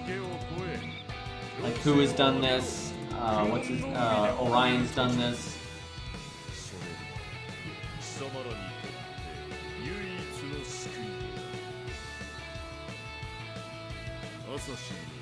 I want to point out, if Ku was a cavalry class, he could kill like 2 or 3 Goetias. It's fucking ridiculous, like how easily within his range it would be.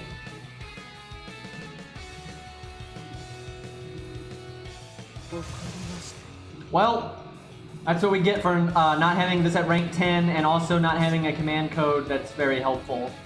Or, I'm sorry, a CE. We're using the there's actually multiple CEs that would make it guaranteed, and I even had one of them. I just threw it away because I'm an idiot.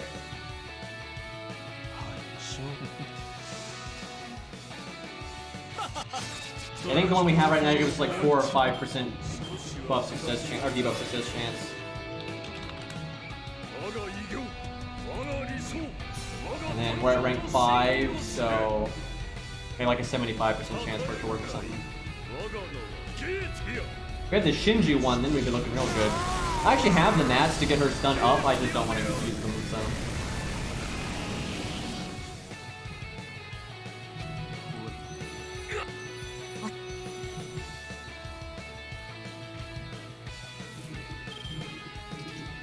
Oh, let me think. This is definitely a damage race one. We're in so much trouble.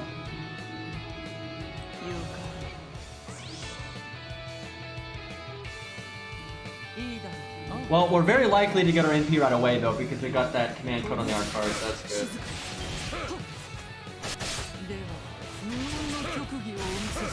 Come on, give me a quick or an art. Not. Okay, there you go. Crap, she still didn't get it. Holy shit, she didn't get it!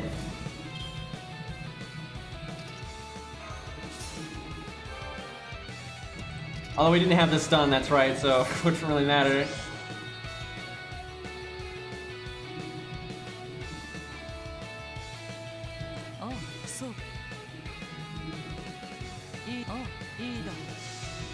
Well, we'll have one glorious turn.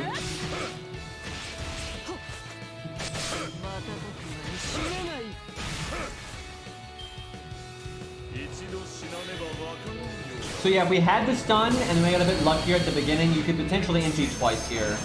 You could, so basically you could, if things went a little bit smoother, you could NP and then get a crit turn, and then get like a big NP and crit turn after that. So you could do a bit more than double damage. Well, though the next one won't have the attack buff though. So you could do about double damage of what we're gonna do right now.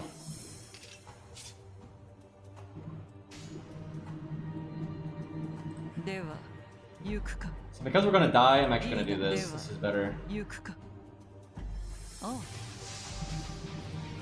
Assuming we crit.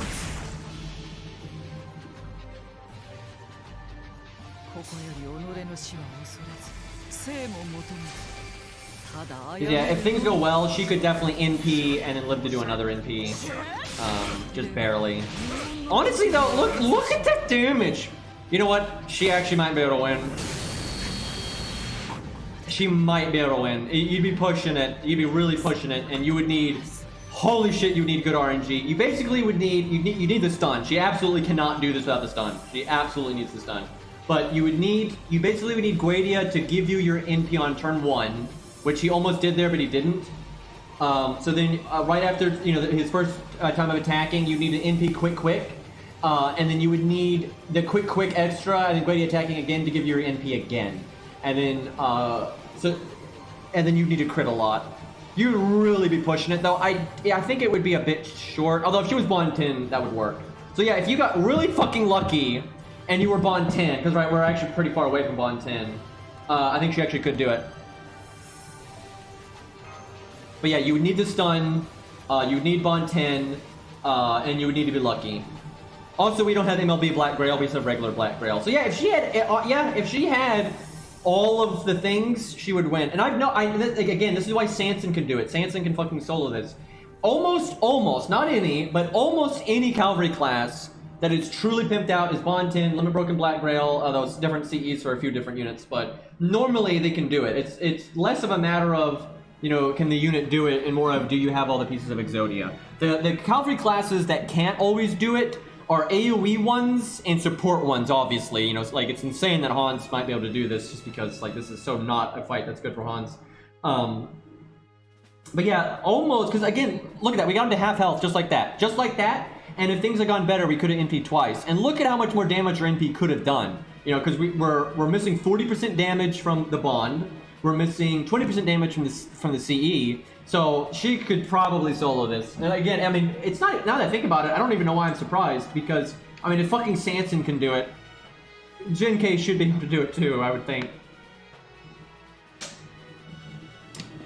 Unfortunately, though, I'm not going to keep this account at this fight for very long. I'm going to have to make an account that is just for Goetia, just because it's kind of a fun thing to do, because there's no story replay. What I'll do on that account, though, is I'll have to do it on like emulator or something. I don't have a phone that I could do it on. I don't have any space.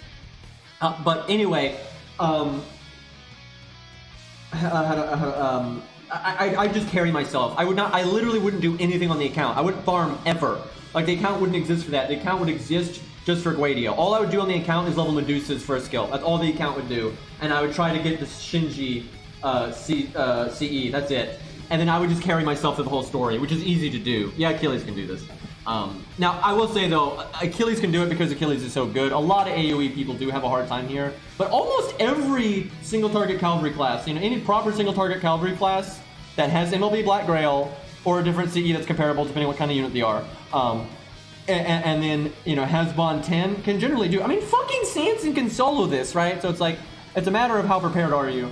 And then there is no variance in, like, how much RNG do they need? Because some units need, like, Jin K there, she would definitely need really good RNGs. She would never have, like, 100% win rate there. Like, not at all. Not even close. But it's definitely possible for her to win. That's an interesting one. Avengers take half damage, right? I feel like that's a big enough benefit that we don't... Well, okay, I would normally say no. I would normally say no stun, but because this one's pretty low bond, we'll give them the stun. I think that's fair. We're lacking on damage quite a bit here, so...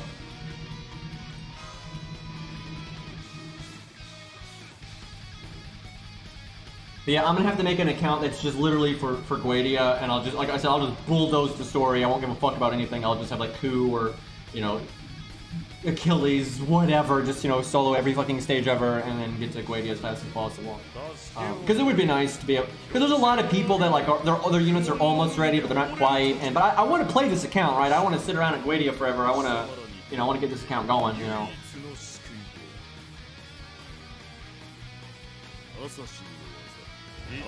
We're gonna try Kojiro again when he pops up. I haven't seen him again, though.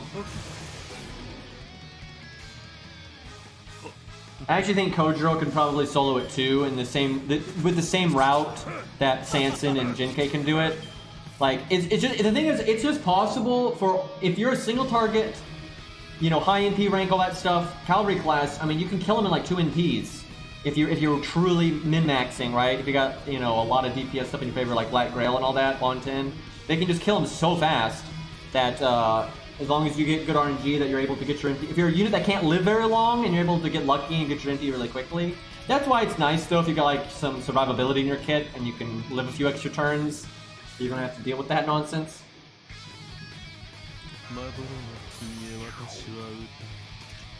I'd probably put the heal on the Buster card. That way I can do art quick. You want the first turn to be art quick, and then NP quick. And then the next turn, it kind of depends on what you get. But honestly, I take that back. I don't think you bother with the heal plus on Kojiro. I just don't think it'll ever save him unless you get really lucky. So I'd probably keep the damage. Like, I don't think you bother with the heal plus. I think it's all damage. All damage and Sergeant. No quick chain. That's unfortunate.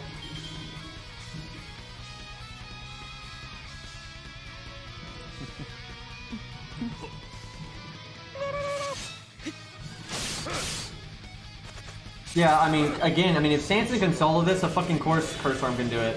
Because Curse Arm is going to live a bit longer than Sanson. Although, I will say Curse Arm's damage is a bit worse than Sanson's in the short term, and the short term's all that matters, but... Like, I really think that the proof is in the pudding. If motherfucking Sanson can solo this, if you are a goddamn cavalry class and you have a single target NP, you pretty much can solo this. Like, I'm positive Jinkei can solo this if you just, it's a matter of having the piece of Exodia. I'd be willing to say, some units are going to need more RNG than others, right? Like, some units are going to need, sometimes a lot of RNG, right? But if you get good RNG, you've got the right CE, you're bond 10, I'm pretty sure every fucking single target cavalry class can solo this.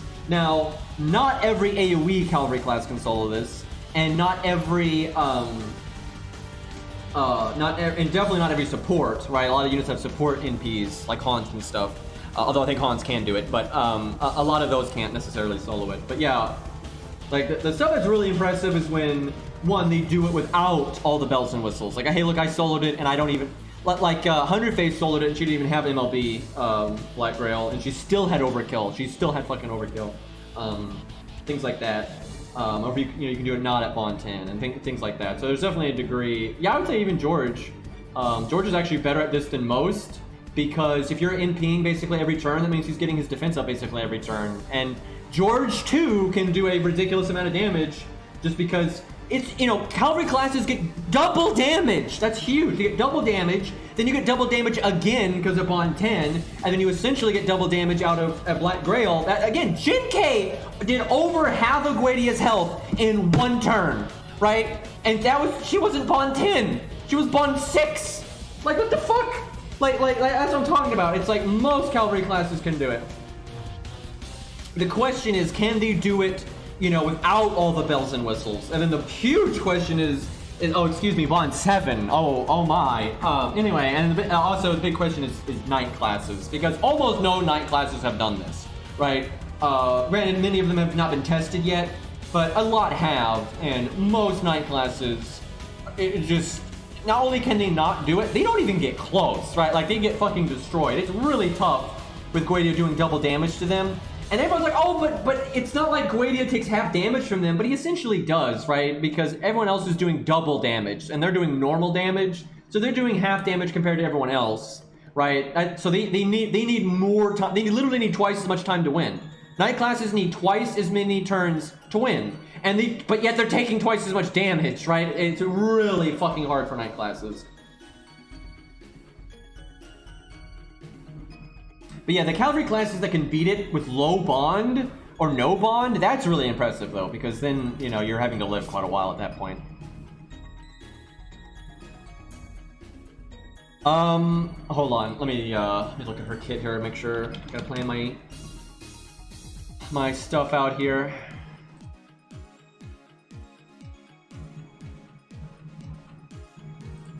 Okay, definitely damage race, no question about that.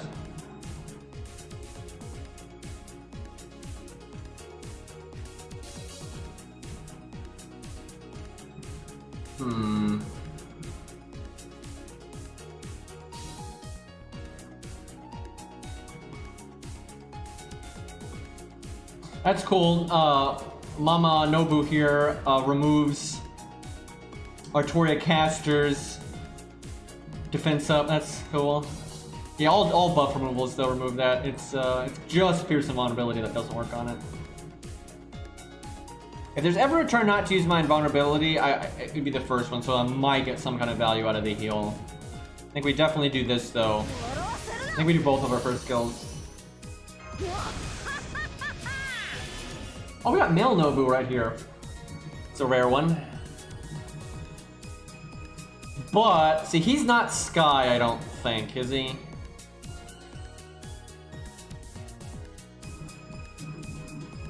I don't think he is. Let me make sure. I've actually really never looked.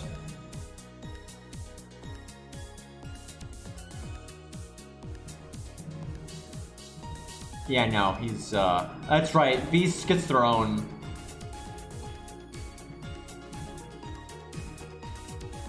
So yeah, the whole second skill shenanigans aren't gonna matter at all here. So yeah, I think I wait one turn at least to use it. That way that I can potentially heal. And I don't think Goetia is going to one-shot us because we're an Avenger. If there ever was a turn not to BBB, now is the one. Getting my NP here would be very, very good. But I might not get it even if I did my art. I mean, no, I'm going to go for it. I think it's worth going for.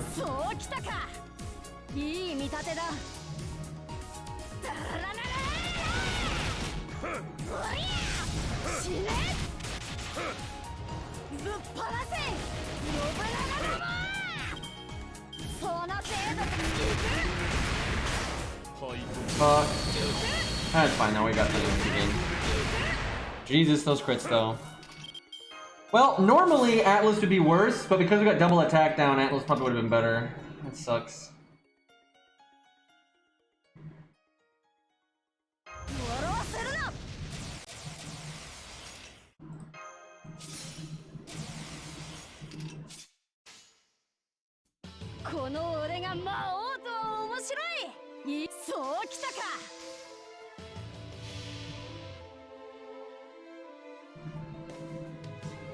Yeah, I think he crit, so... I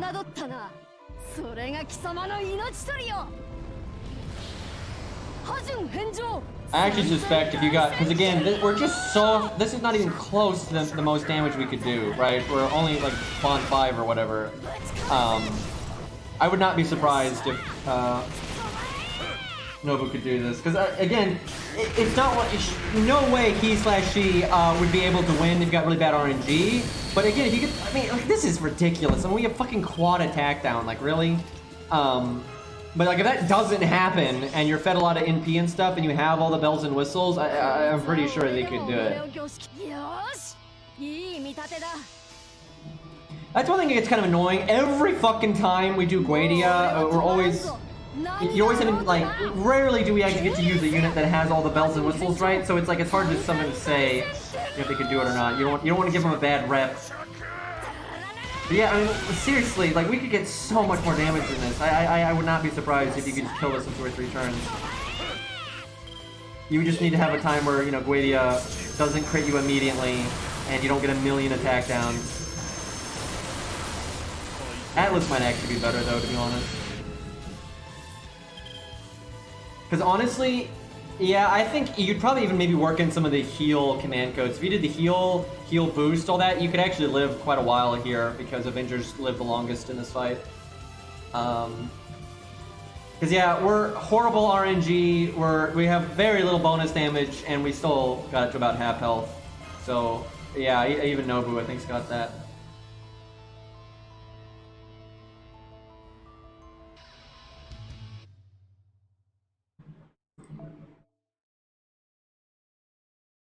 Alright, Kojiro time.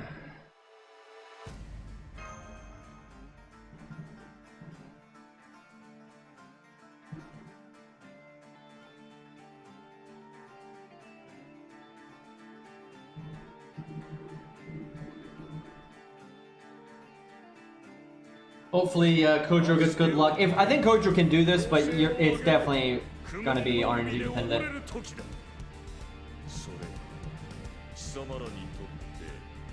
Like, you want Goetia to, like, quick art and not crit with the art, right? Or double quick or something.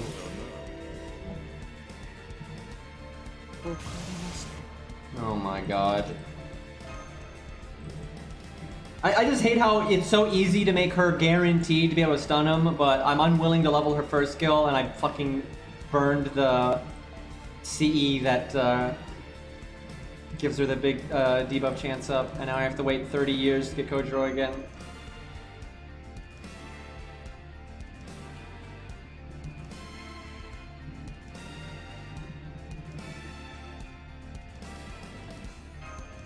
Yeah, the reason I didn't even think to keep the CE is because most of my accounts, it doesn't like cross my mind because I've gotten the Shinji CE eventually, right? Because it's just a 4-star one. You know, generally after you play an account for a while, you're going to have it, and that one's just better because it's 20%, 15 to 20%, just all debuffs. So I think the 3-star one's like 15% stun chance only. So it's like in the long run you don't care too much. But this account doesn't have the Shinji one yet, so I should have kept it.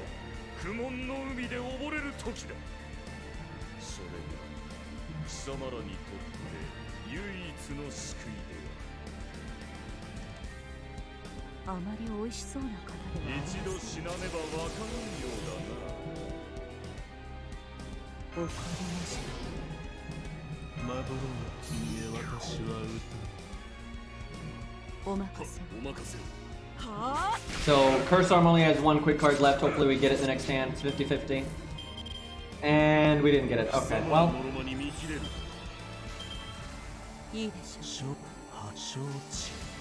Actually, I probably should have put Medusa's card last just because it was so likely to crit. Well, never mind.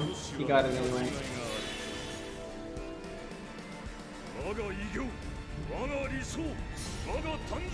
Music kind of fits Goetia's in P.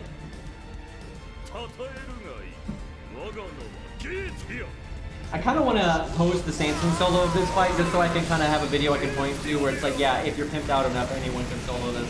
Well, not anyone, any cavalry class, any single target cavalry class.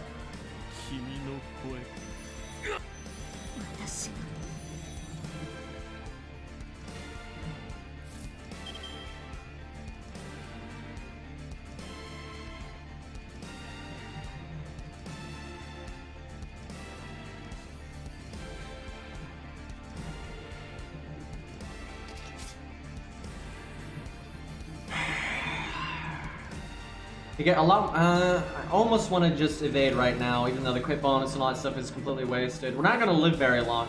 I feel like, though, more times than not, we should not take almost 12,000 damage on turn 1.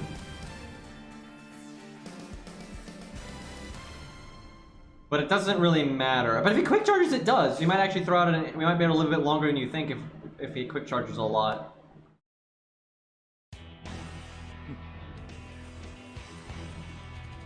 Okay, max NP gain. I actually want to crit even though we don't get crit damage just because it's more NP gain. So yeah, any path to victory is definitely going to be him not one-shotting us here. Well, that's pretty shitty because although we lived, we got the attack down. It's not ideal.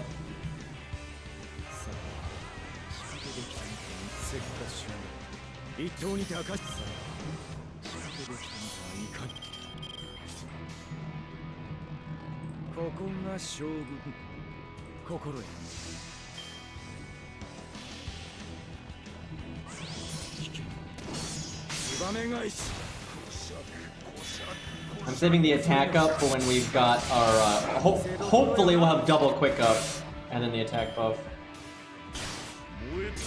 Yeah, if you get bad luck with the attack downs and you don't have a debuff removal yourself, Atlas is kind of nice.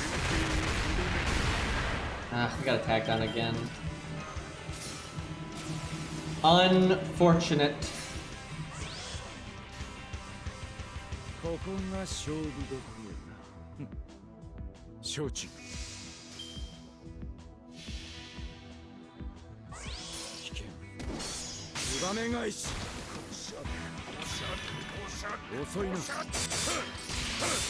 Yep, Kojiro can do this because we could potentially live a whole extra turn, and like it's totally possible we could have gotten NP again this turn. We're probably not. Well, actually, we might. Wow, we might actually kill him right here. But yeah, if we had better luck with the attack downs, I think I should have done Atlas though, because that one turn our attack out outweighed the attack downs, but over these 3 turns it did not. Right? So like, Atlas would have been better. Also, if we brought Atlas, we could do our second skill again, although it wouldn't matter. We might kill here. This shows though he can do it. He can definitely do it. It's just a matter of not getting a million attack downs. You don't need that much RNG either. You do need a bit. You need that first turn to really go well. Wow, you got it. Damn. That was a lot. That was actually, he had a fair bit of overkill there too. Damn, dude. Chat, what's better? A Kojiro, hey Jinical, thank you for the, Jesus, a lot of subs. Thank you, man. Thank you for all the gifts and subs. But fuck yeah! Kojiro is one of my favorite characters, by the way, so, I'm okay with this. I think what makes a better video, Kojiro or Sanson. I feel like even though Kojiro is a lower rarity, Kojiro is ultimately better than Sanson. I hate saying that because I also love Sanson, and it's just, Sanson is so bad. But, damn, that was nice.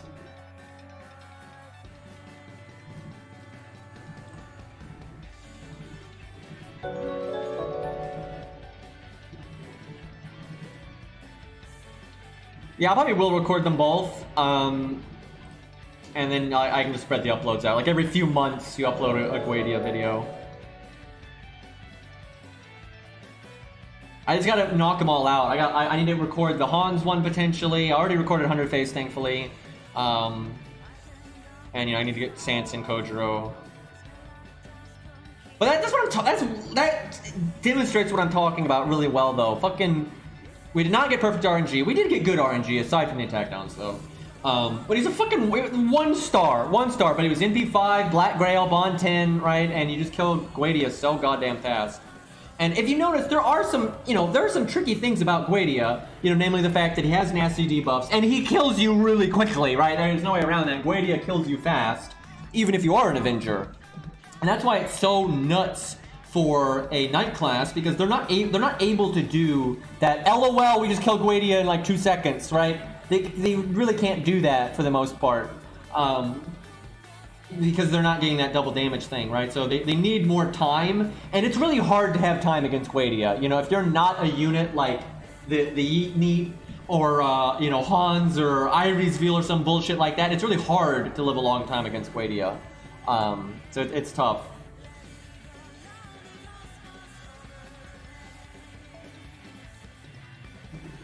No, Spartacus can't do it because he's AoE and he's not a cavalry class. Now, Berserkers generally do 1,000,000 times better against Goetia than... actually, you know what? Spartacus might be able to do it, now that I think about it. Actually, yeah, he probably can. Because even though he's AoE and he's a 1-star and all that, Berserkers still do bonus damage, and he actually has an extra turn over everybody else because he's got the guts. He would need a lot of RNG though. There's no way you're doing it with like bad RNG. You would need things to go very well. But like if things go very well, Kyohime can do it, for God's sakes. Things have to go very, very, very, very fucking well. But you know, Spartacus can live longer than she can and whatnot. So yeah, he probably can do it.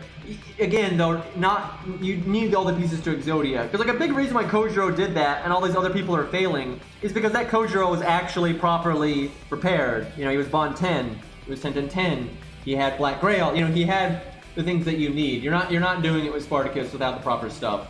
But yeah, I could see a Spartacus potentially doing it. It would be one of those though that you would need very good luck. I think his win rate would be pretty bad. Like I think your win rate would be like, you know, 20% or some crap like that. Like, it would not be good. But there's other units like that. Like, Kyohime's win rate is trash like that, but she can do it. And, you know, has kind of, you know, some other, you know, fucking Sanson, for God's sakes. So, yeah, you probably can.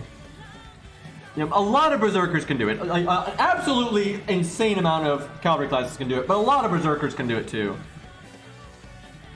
Like, honestly, this can probably do it. You'd probably need Black Grail, but, I'm pretty sure Nobu could do it because, again, she's a Berserker, she has some survivability, upgraded in P now, all that kind of stuff. Alright, what's next here? Well, here's a Mama Nobu that's a bit stronger than the previous one, but it's still not maxed. I do kind of want to try that, though. Let's just see. Again, normally wouldn't give her the stun, but because of the not Bond 10...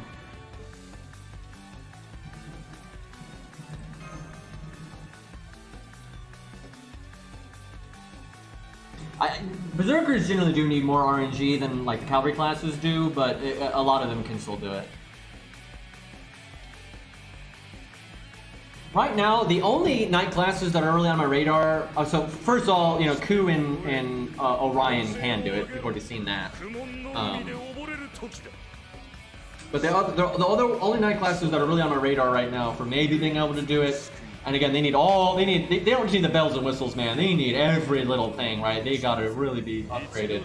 But Fujino, maybe Canis. Canis is definitely on my radar. I don't feel nearly as confident that she can do it like Ku can and stuff like that. But I think it's possible.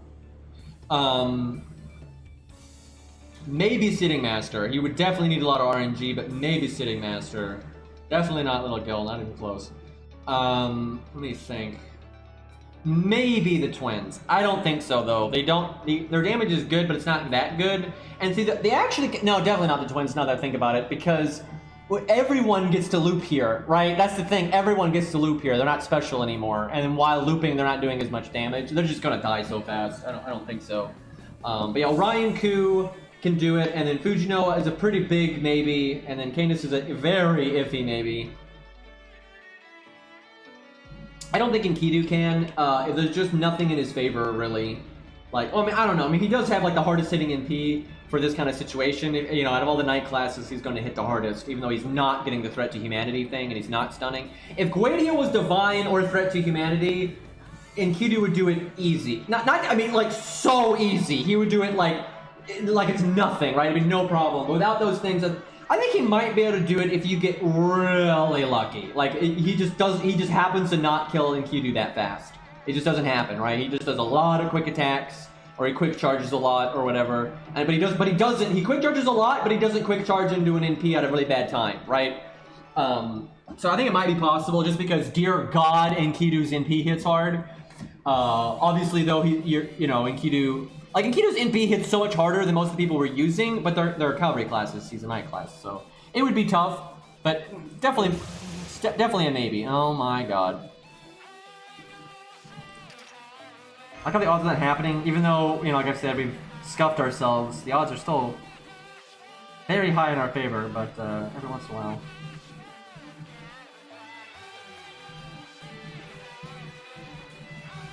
Benny, she does get some of her niches, but I don't know, because she doesn't have an upgraded NP. Let me look at her kit here.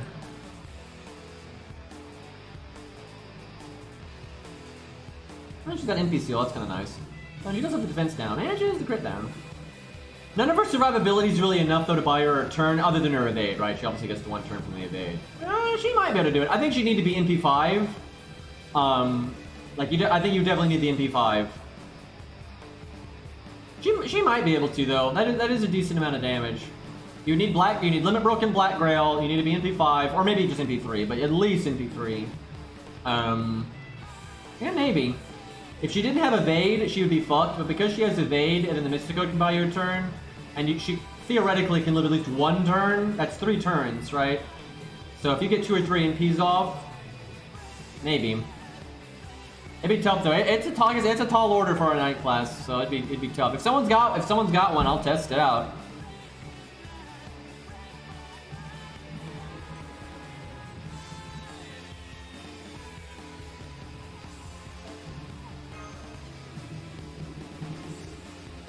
Alright, we'll give Canis another shot. I really wish I had Anniversary Blonde leveled though. Fuck, man. Oh, that's another thing that account will have, that it's for Goetia will have to do. It'll have to get that default and this one to 10. Hey, Gambler. Thanks for the resub, man.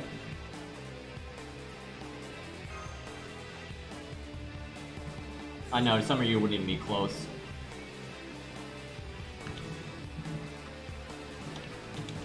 Or not even remotely close. Like, just having a survival skill and an NP, it's not enough. It's not even close. Because, again, a lot of what's helping cavalry classes is the fact that their NPs are doing twice as much damage, right? You don't get that. Like, some of you just won't even be in the ballpark.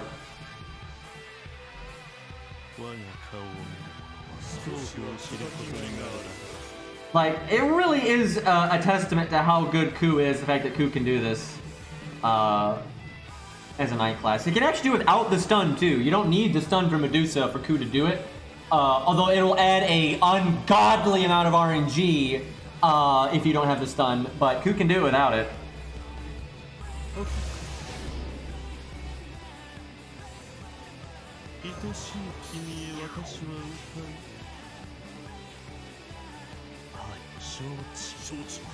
Like, again, Ku may be a 3-star, but Ku is just, in terms of straight value and the total damage to survivability ratio, all that kind of stuff, he has more value than most night classes in the game, right? Like, obviously you got Fujino and Enkidu and that kind of nonsense, but But not only that does he have one of the best ratios in the game, but he has niches that are really good here. His debuff clear is amazing here, right? And then obviously it's easy for him to be low on health here and that kind of thing. So it's like, it's a very good stage for Enkidu, and then like all the bonuses for like Enkidu and stuff. So a lot of niches for Ku, basically no niches for a lot of his competition. Like a lot of the stuff that would normally help Fujino is not present here. A lot of stuff that normally help Enkidu is not present here. So Ku is pretty much top of the line 9 class for this. And it's still tough for him. It's not like Ku does it like it's nothing, right? It's really pushes him on value, so there's not a lot of 9 classes that can do it. There are a few other ones though. We have not seen all of them, I don't think. But...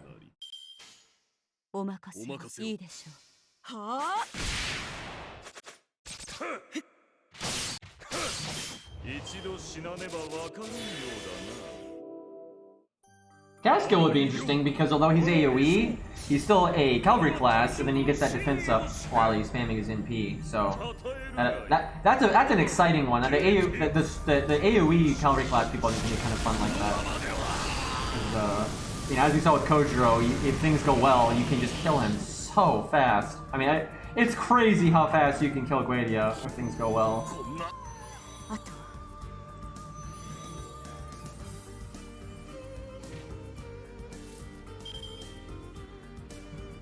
I think it is good to use her second skill right away, just because you want that attack down. You do not want Guts proccing on turn 1.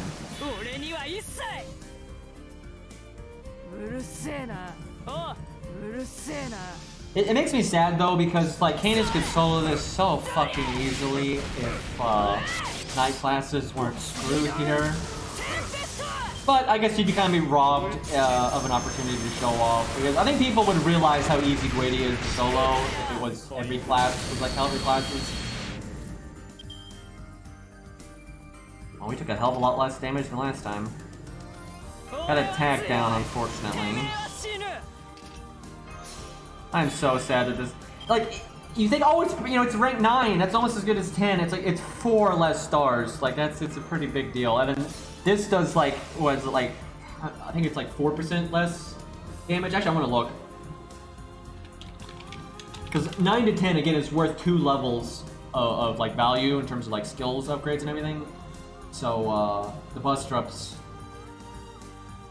Yeah, so right now it's at 56%, and at 10 it's 60%. So yeah, it's 4% instead of 2%.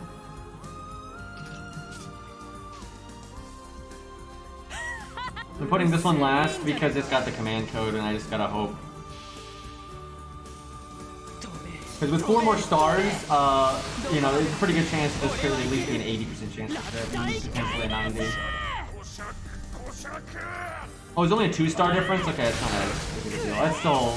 Fucking god, man! And that's the big one. It's in 3rd place, and it has the command code. That sucks, man. That's what happened last time. Every time we've done Canis, that's happened. And we didn't get our NP again. Well, we're fucked. Because yeah, if you could NP again, you still have the, you know, the attack buff and everything. You're really good. That is unfortunate.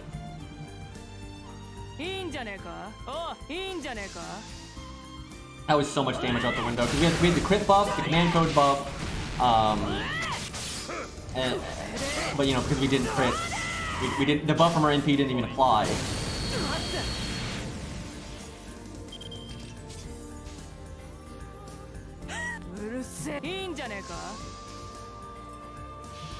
So I think she might be able to do this with good RNG, and then when she's truly maxed, because she's not truly maxed yet. So by the time I got that other account ready, I'm pretty sure this Canis will be as maxed as you can pretty much get. And then I'll be, I mean, I don't know, we're missing a good bit of value, right? We're making it to have health, and that's great, but that's a good bit of value that we're missing. So it's tough. Famous. Do we do Fujino now? I feel like we have to do Fujino now. I can't. I've been hiding. I mean, my Canis is 100 and has, you know, good command codes, CEs, all that kind of stuff. But I'm not giving her the faux pause. But I am 2K phone girl. I mean, I don't know, mine might be better just because MP5 and slightly better command codes and stuff, so I'm not really sure which Canis would be better for this. But it doesn't matter because mine has room for improvement too, right? Like we're both 2K foing the Canis, but we're not done yet on both of them, right? So there's just like, there's still a lot of little things you can do. Yeah, I feel like Fujino is going to fail because this is just, the shit that she does doesn't quite work here, right? Like it's not quite her kind of fight. We're like, Ku doesn't care if the enemy does like absolutely ludicrous normal card damage because Protection Arrows just doesn't work that way, Guts doesn't work that way, right? It doesn't matter too much. Where Fujino does care. Now Fujino has a high threshold for normal card damage, but Goetia, if Fujino was a goddamn cavalry class, this would be so easy, right? But as a knight class, he does double damage to her, right? Like that's not a good time for damage cut. Also, looks like we don't have MLB Black Grail, but we'll be able to tell if that would matter or not. Basically, we have to get Goetia down to like, you know, 100, 200k, you know, for that to kind of matter. So it's probably, I don't think the damage difference is going to be a factor here.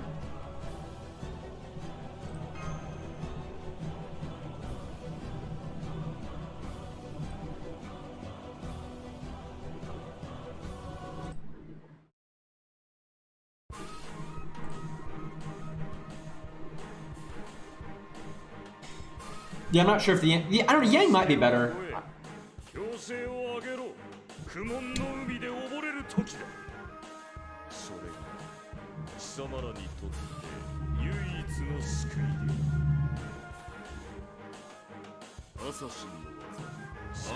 Yeah, normally you have to trial and error Goetia a few times to really min-max the command codes. You have to see, okay, I'm pretty much always doing these cards and these cards and these cards. It's kind of impossible to go into it the first time and have all the command codes on the perfect cards, outside of a few units where it's just obvious, but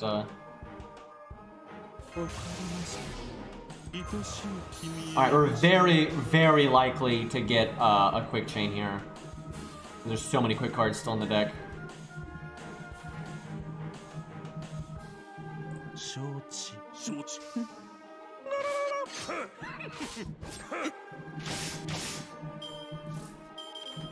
Yeah, we're all quick cards.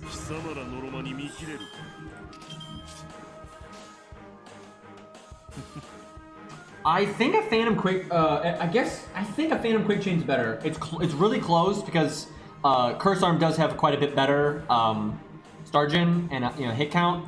Mainly the hit count because we don't have his third skill up, but I think the extra attack makes up for that. It's probably really close though. Yeah, I'd imagine it's almost the same. And depending on if one crits or just gets more lucky than the other, it's probably within like, you know, variance. So pretty much tied.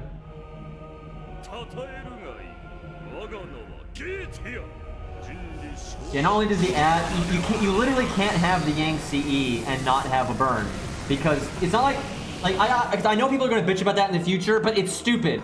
Because let's say 3 months from now, a year from now, someone's using the Yang, you know, Yang CE or whatever, right? There was no way that they could have had that without getting the burn command code because it's a limited time CE. You can't roll. It's not like, you know, the K-Nith CE or Origin Bullet or Black Grail. You know, those things you can get at any time, but you know, with the Yang one you can't.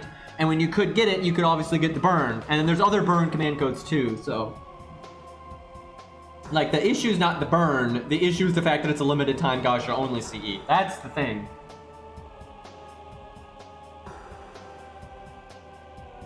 I can't, I mean, I always appreciate the gifted subs, but I can't win with, I feel like I lose every time that happens, but I do appreciate the support.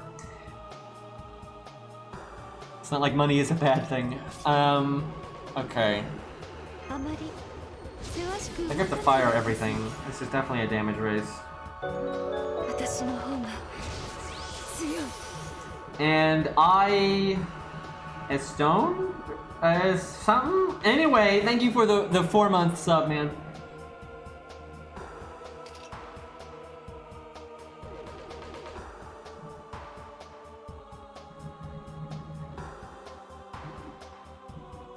I'm thinking here.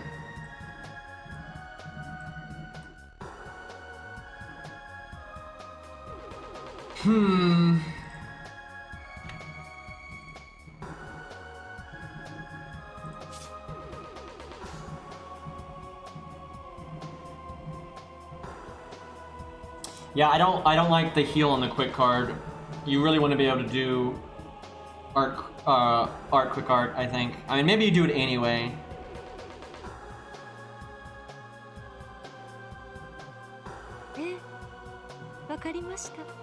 Crit doesn't matter. Yeah, literally the crit doesn't matter, so we'll get the debuff clear, I guess. Wait, I could have healed then there, couldn't I have? Yeah. That lowered my NP gain if I'd done it that way, though. Okay, that's good. We're actually extremely likely to get our NP. Maybe it doesn't matter. I have no idea what best. I honestly, I could not tell you what the. Really? Okay, that's bullshit. Because, like, yes, he does double damage, but that's just he double crit and busted, right? That's just stupid. Like, his crit chance isn't even that good. Well, that's pretty bad. That tells me we probably should not use Atlas. We should probably go with Anniversary Blonde. We gotta burst. Like, Ku is one of the only people that can actually live a long time here as a night class. I swear she said Amano there.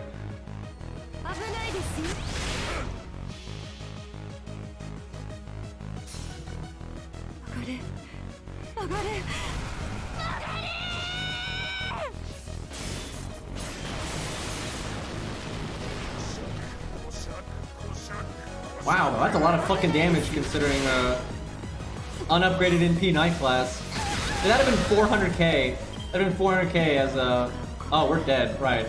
Black Grail. That was interesting. Okay, let's try that again. And hopefully, I mean, I'd say more times than not, Goetia's not gonna fuck guts on turn 1. I think it would probably happen on turn 2 or 3 most of the time.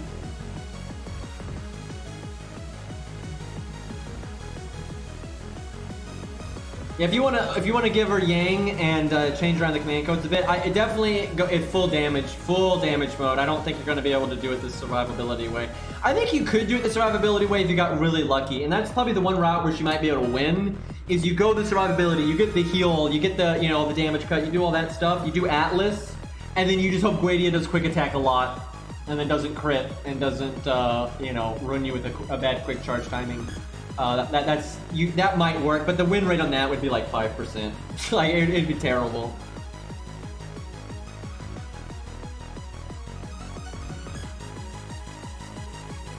Try Gil. Fuck it, we'll try Gil. That's a fun setup, and it gives Beastly a second to. Okay, no stun for him though. He's a proper cavalry class. He is AoE, but it don't matter. Now, I'm really hoping we have the debuffed clear command code, because we're gonna need. We do not. That's bad. It's just like Hans. It's gonna be so important to keep those defense downs off of them.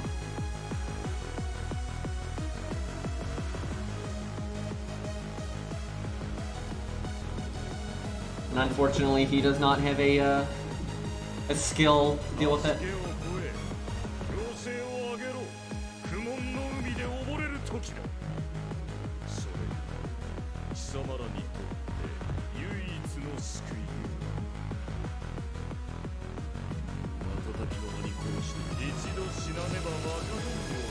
If we happen to get our NP when he still has his defense thing up here, we're probably gonna use it anyway, though. I care more about the defense stuff than the other stuff. Now, out of all these times, we've never had this. This is optimal right here. Shame we don't have his Sergeant up skill. Actually has the hit count to back it up.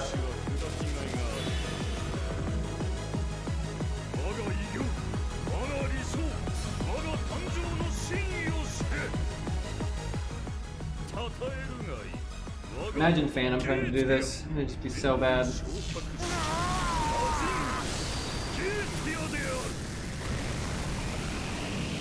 It's funny though, even if you get a good opening hand like that, it doesn't really matter that much. Honestly, I mostly go for it just because it lowers RNG. You know, some units are gonna get their NP in time, some aren't. This just makes it a bit more, you know, universal. Still not universal, but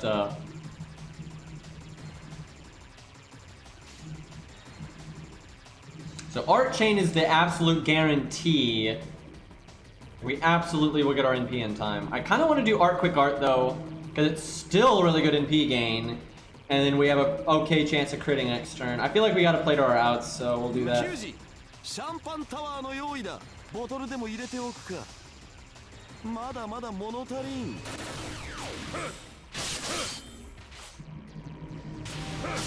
Oh, we got all these crits, so I feel pretty good that we didn't do the Art Chain. Yeah, we're good. Uh-oh. Oh god. Okay, okay, that was a bit closer than I liked. His NP gain off of being attacked isn't quite as good as I would have hoped. I almost want to do... I don't know if we should do the debuff clear or not. It's only one defense down. But honestly, the Star Gen actually sucks here. I'm gonna do it just so I can stabilize.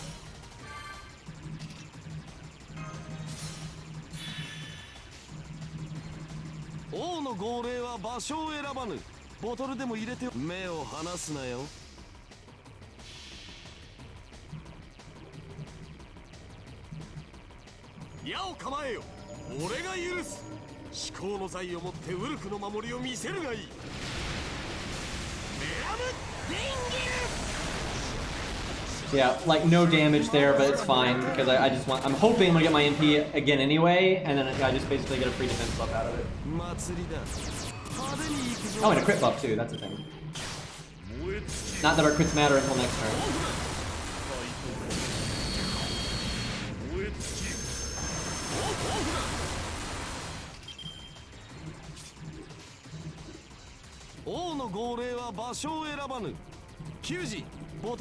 Shame that the NP gain is on cooldown there, but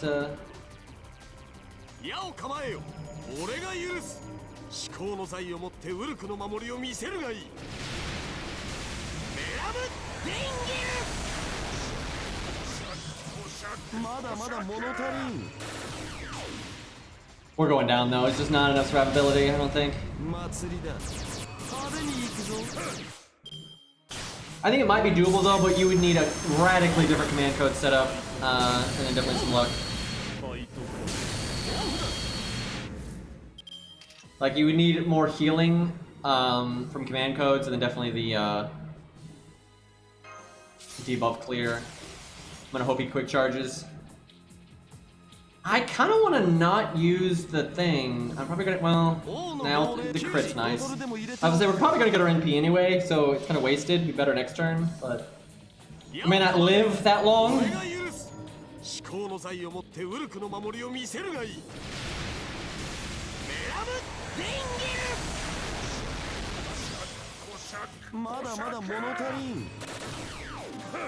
Damn, not fucking. Yeah, he can probably do this. He can probably do this. He probably rely on the crits a lot. Because, man, we're tearing him up with those crits.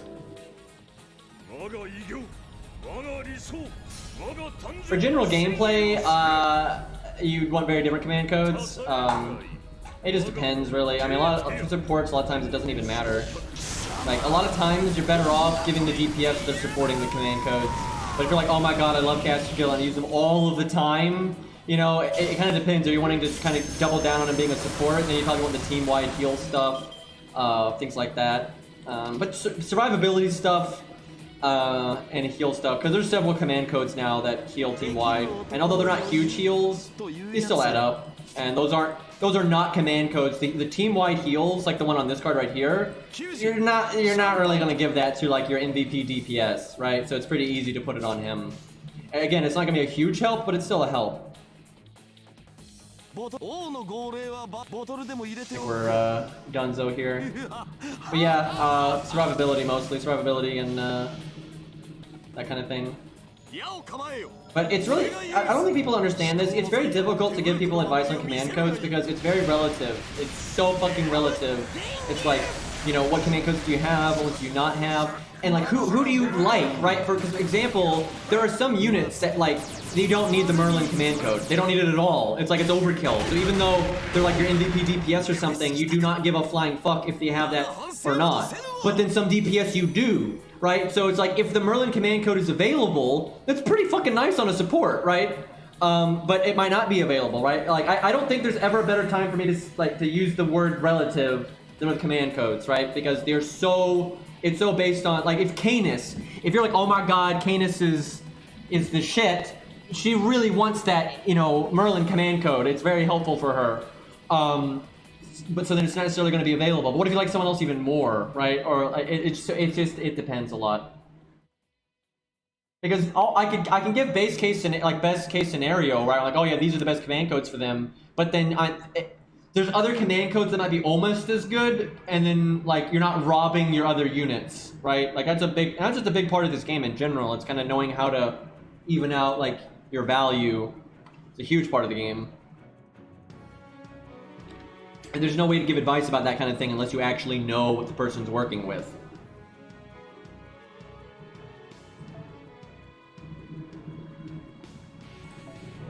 Okay, so we actually need to apply burn. How many... Wait, do we have a burn? I can't see the fucking... That's stupid. Okay, yeah, we have a burn one. Oh boy.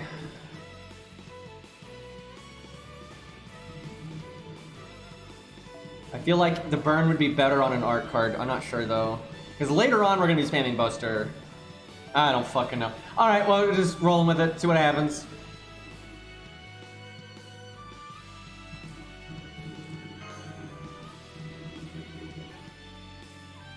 Free respect's nice, but it mostly only affects solos and challenge quests, right? Like you're still... I will say, I've been really back and forth if I like free respects or not, and I've come down that ultimately I like them because it incentivizes you to just use your command codes, right? I feel like a lot of people were afraid to use command codes because they didn't want to fuck them up. And especially on their side units. They'd be like, okay, I'll give command codes to my favorite, but then they were really unwilling to just slap their like filler command codes on people because like, well, what if I fuck it up? You don't have that fear anymore, and it's kind of nice. So now you can like, a lot of those like secondary command codes, you're like, okay, I'll just slap them on these units because I use them a fair amount. Like it's okay to just give Hans a team-wide heal command code or something like that, right? So overall, I've had more fun with command codes since the change, but they're, you know, it's not perfect. First of all, the UI is trash, and that's just so frustrating, and I hate it. But that's not because of the free respec; that's because of DW. But it does take away uniqueness a little bit. It does. But overall, I think there was just I think a lot of fun with command codes was being lost on the fact that people were just you're like, well, yeah, this command code's good here, but is it worth respecing? And then like, you know, I'd like to give Sanson some command codes, but like, you know, what if I need those command codes for somebody else? Because a lot of times what would happen is those secondary command codes that'd be like good on your side units and stuff, where every once in a while, not often, but every once in a while would be like a niche pick for your favorite unit. You want to opt it in every once in a while, right? So you wouldn't want to give it to somebody else, right? You don't have to worry about that anymore. So yeah, overall it's better.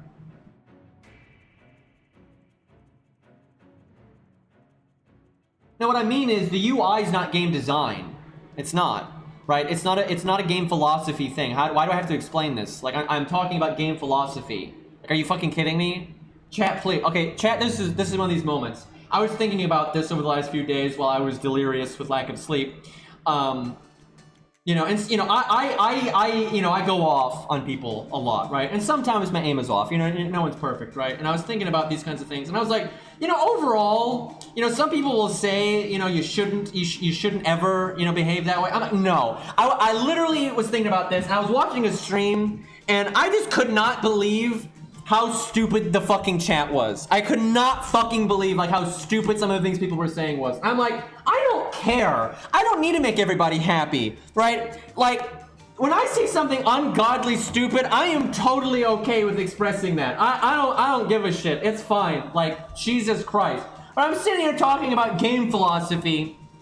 The UI being made like absolute crap is obviously not game philosophy, right? Like, yeah, but you didn't specifically say that. I don't don't need to say that. It's obvious by the context, Einstein. Like, that's what I'm talking about. Jesus Christ.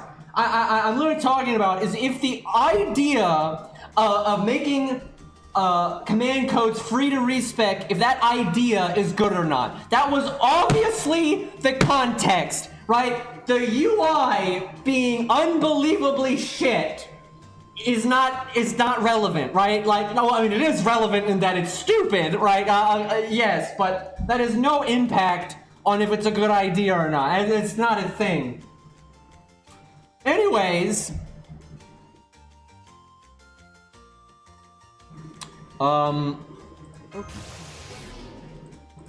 okay, so we got a horrible hand, but it's okay because we're stunning, so it's fine.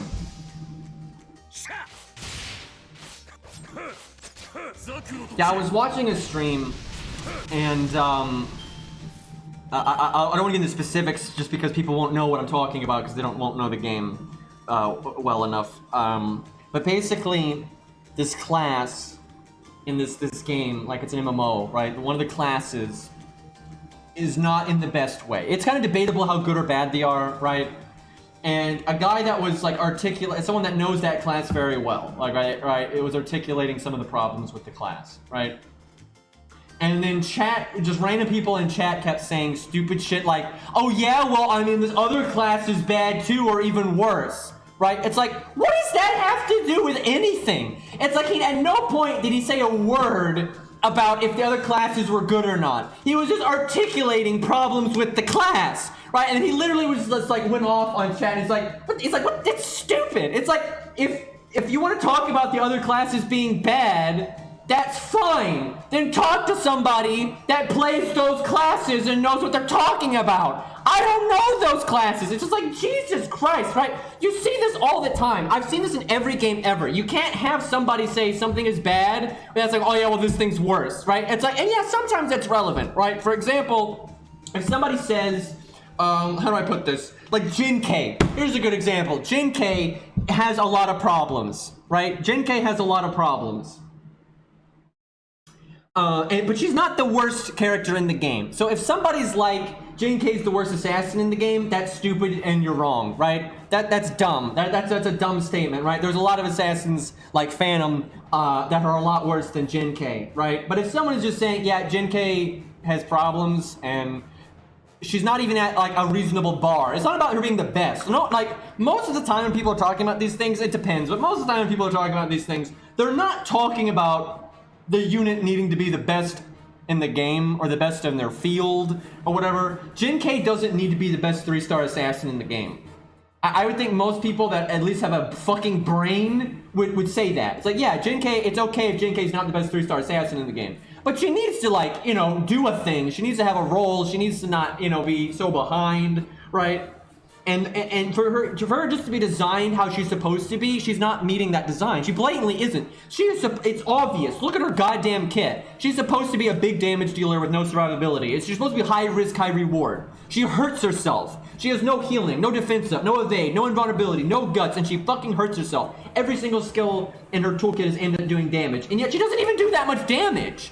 Right? This is blatantly dumb, right? This is blatantly bad design. So it's like, it doesn't matter that Sanson is worse. It doesn't matter that Jekyll and Hyde is worse. It doesn't matter that Phantom is worse. Now those things do matter, mind you, but all those things deserve, you know, I can talk forever about how fucking bad those units are, right? But I see that all the fucking time, where it's like, if something is not meeting the acceptable standard, right, people can talk about that. That's fine, you know. Now I will say, you know, I do think sometimes with like the community at large, their aim is terrible. Like, it's just terrible, right? They're over here, they're complaining about Merlin not being good enough. I'm like, no, that's stupid, right? It doesn't matter if someone else is potentially better more times than not. That does not mean that, you know, Merlin's not laughably way stronger than the game calls for, right? It's not, especially because this isn't a PvP game, right? Like in a PvP game, things get a bit, you know, trickier. But in a single player game like this, you know, as long as they're good enough, there's no problem. And acting like Merlin's not good enough for Buster teams to work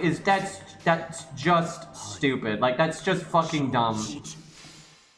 Like, that's what I was talking about earlier. Like, I don't mind saying that, right? I don't need to hold my tongue to be nice, right? Like that's a stupid opinion, right? And I just don't care, right? Like if that pisses someone off, whatever. Like, you know, it's not a personal attack. It's not. But that opinion is bad. Now you can say, oh, your opinion's bad, and that's fine, right? Maybe I'm wrong, right? Maybe you know, it's like if someone thinks Phantom's good, maybe that's somehow actually a good opinion, and somehow we've all been missing it, right? Maybe we've all been missing the amazing value you can get out of Phantom, and the entire player base has just never been able to figure it out, and that guy's right, and we're all wrong. You know, fine, but I don't think so, right? And that's who I'm talking. You know, I express my opinion, right? And there's no point in me expressing to the world that I think Phantom is, you know, good, or that if you think Phantom is good, I think that's okay. Like, no, it's fucking stupid, man. Like, some things, a lot of things in life are purely subjective, right? Are waffles inferior to pancakes, or are pancakes inferior to waffles? Right? There's no point in getting mad at somebody or saying that's a bad opinion, because it's purely subjective. Now, in my opinion, blatantly, waffles are better than pancakes. But, you know, these are things that they don't matter, you know, at all, right? It's purely subjective, right? It's not like, you know, healthcare or something, right? Things that have, like, you know, impact on things. Alright, so we need to just not die on turn 1. That's all we need. Okay, so we want to apply burn, and then just all the NP gain. I'm not talking about anything serious at all. Although I guess I'm talking about principles, which I guess can be serious, but I like how nothing crit there. I probably should have used our second skill. A art crit would have gone a long way there. Okay, we didn't get crit. That's a good start. Still no crit. Okay. I swear if that had crit, I would have just... See, theoretically, we could actually live another turn. That's what I'm talking about. If you double down on the survivability and you get lucky, you can actually live a long time with her here, but normally you won't. So this fight's going to be short enough that I think we do this. Get rid of that defense down. I was supposed to bring Anniversary Blonde. God damn it. We actually might, though. Actually, we probably will get our third skill back, so maybe this is better. Hard to say.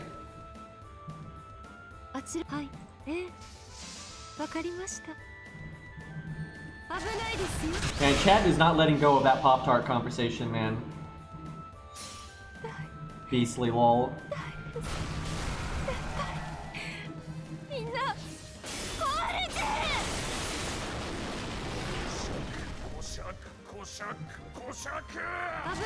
was a lot less damage than last time, but actually it wasn't that much less damage than last time. The normal cards have been way more, actually, so... Damn. And there was a chance that we could have lived another turn there.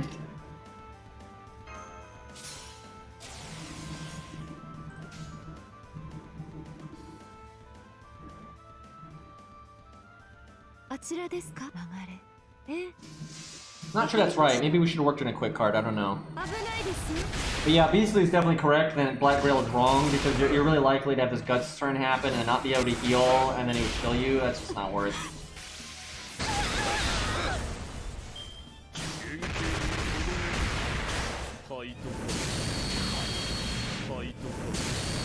Man, double attack down. That's not ideal.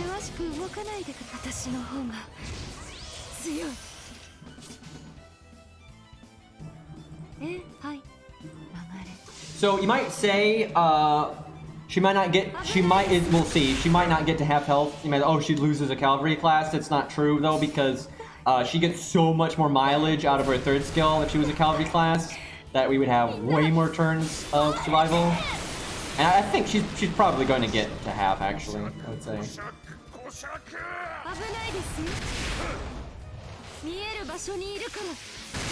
Microwave Pop-Tarts. Oh yeah, so yeah, she would win easy as a cavalry class.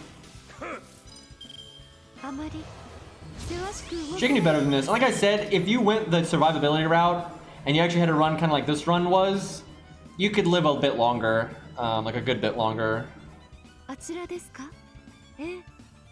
わかりました。あちらですか? Still, a completely respectable performance. Like, I can't stress this. I mean, most night classes just get crushed here. And she's a good bit over halfway now, honestly. That's not bad at all. Yeah, the main reason Ku can do it, and I don't know, I don't want to say she can't do it, but it's definitely going to be harder for her, is mainly just because the fight is more in Ku's favor. Like, it's the way it's designed, it's more up his alley than it's up her alley. But there are some fights that are way up more her alley. Because, dude, the buff block from her sometimes is just complete make or break, right? Ku doesn't have anything like that. And damage cut sometimes gets a lot more value, and armor ignore, all those things. Although I will say, it's hard to compare right now, but I think Ku might be slightly ahead of her now just because of his recent buff. Because before that, they were about tied. I think it might favor Ku a little bit now. I don't know, though. I feel like they're still kind of how they were before, where it just comes down to the fight. Because they both have such extreme, like, pros and cons with, like, where their kit can, like, abnormally shine. Like, both of them have good, just solid value, just damage to survivability ratio. They both have that. And then Ku is really good, like, regardless of the amount of damage being thrown at him, and a lot of anti-debuff. But then, you know, Fujino, against, like, medium damage is way better than Ku. And then if you need armor ignore, she's better. If you need buff block, she's better. Like, there's... I still... I don't know. I almost want to say Fujino's still maybe a little bit better just because those niches come up so much. It's hard to say, though, because I do think Ku now wins in raw value, and just straight raw value. I think Ku's a bit ahead now.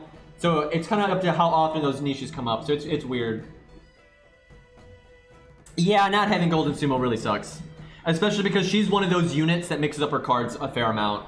Like, her and Ku are like that. They're those kind of units that mix up their card types all the time. Or a lot of other units here, they're happy to do quick, or buster a lot, so they don't care.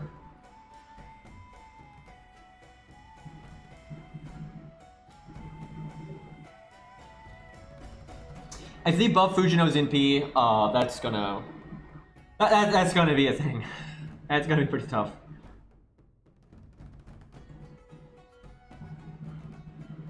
Yeah, Kana's like Golden Sumo too. Because again, she's not someone that's gonna be doing the same card type like crazy.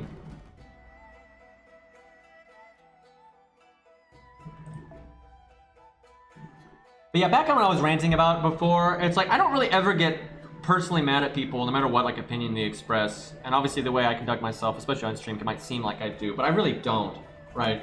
And like obviously I'm not advocating for people to be just like running around and yelling at people, not at all, like especially in your regular life and people you know personally and stuff. But when it's the internet and people are just throwing out, you know, snide, stupid bullshit, I don't really care about calling it dumb if I think it's dumb, right? That's another thing, is I really believe in like respecting people enough to be honest with them, right? And you know, different people, you know, different strokes for different folks and all that. But overall, I really think it's a sign of disrespect when you're not willing to actually express your actual opinion or feelings about something. Like you know, if you actually respect someone, you're willing to tell them how you feel, even if you think they're wrong, like big time. No, Billy and Robin can't do this. No way. They're just not even close. Like, yeah, they'll do better than. You know, they're not gonna like embarrass themselves relative. Like I can even show up Billy here. You know, like seriously, most night classes are not. They're just gone, right? They don't get. They're just crushed, right? It's sad. You know, because Billy has a survival skill and those kinds of things, so he'll get a bit done. You know, he'll get a bit done. Yeah, I've noticed that command codes like update immediately. You don't even have to refresh; they just update. But for some reason, you know, everything else doesn't. I don't understand. I've noticed that. But, you know, I'm not infallible at all, and there definitely are times where my aim is off.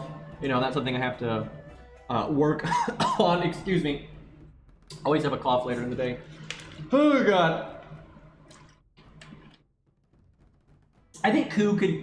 not Ku. I think Billy could get, you know, Goetia to, you know, under half if you have a good run. You need a good run. Because, you know, he's got what you need. He's got an evade skill. He's got a lot of damage up. He'll be spamming his NP. He's got an upgraded NP. You know, he's not going to shame himself, but he's not winning. There's no way. I don't know. Maybe in some ungodly miracle thing he would win, but it'd be one of those, like, 5% win rate things where it's, like, super bullshit.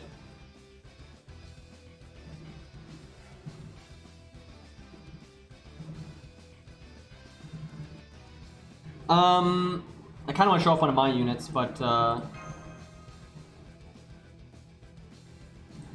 Do we try them? I guess I kind of forgot that everyone I added wanted me to try their unit because I didn't have anyone added before. So literally everything on this list I should be trying.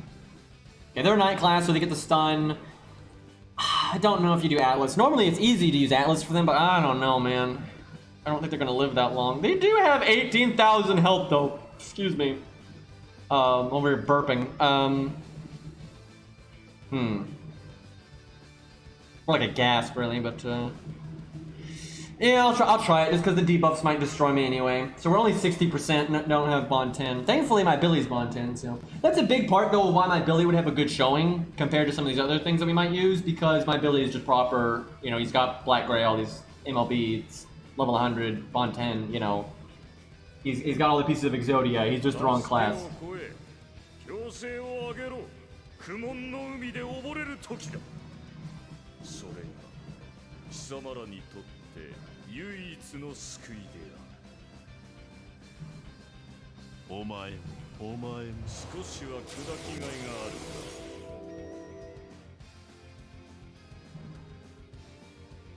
You know what's weird is on my stream preview I can see the mask mode that everyone's doing. Like the hazmat and stuff, but on my actual Twitch chat I can't see it. I'm guessing if I refreshed I could, it's just bugged.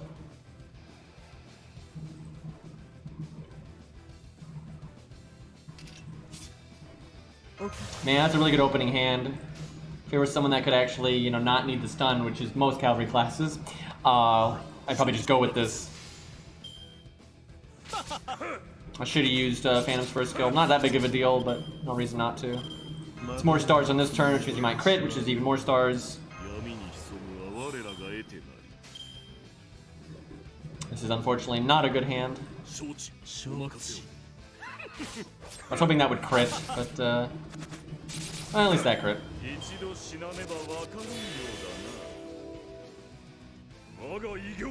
Shouldn't really matter though, their NP gain's good enough that... Because again, the crits don't actually help that much. Normally they do, but because he's got that gimmick where he doesn't take crit damage for a while, it's just... It's not that relevant. It's mostly relevant for people that have bad NP gain, or a deck that's not good for NP gain or whatever, because critting means more NP gain, so... But their NP gain is fine.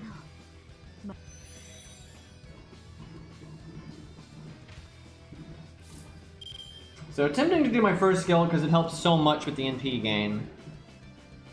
But I'd be wasting the stars for the most part.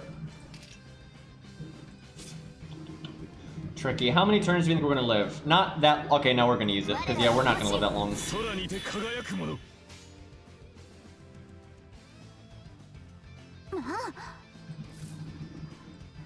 I need him to not kill me on turn 1. That would be the dream. We have a lot of health.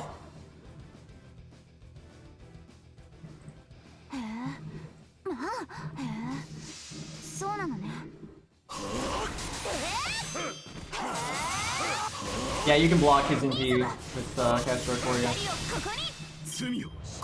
The one thing that it blocks is Pierce Vulnerability. You know, it doesn't stop buff block, it doesn't get around, you know, buff removal, any of those things. So it's just Pierce Vulnerability at work. Okay. I'm gonna wait to do this debuff clear. We do have Stargen down, but that's fine. Yeah, I don't think Atlas is right. I don't think we're gonna live long enough.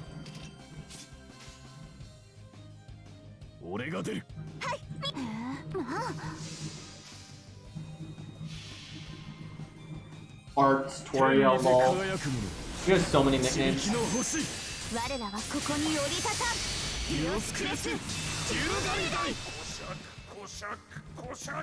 See, there's just so many diminishing returns with them here. You know, their whole thing is they get to loop and most people can't.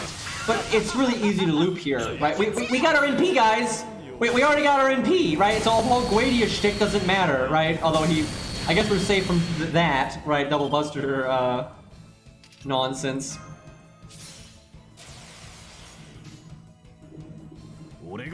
Probably do the debuff clear on the next turn.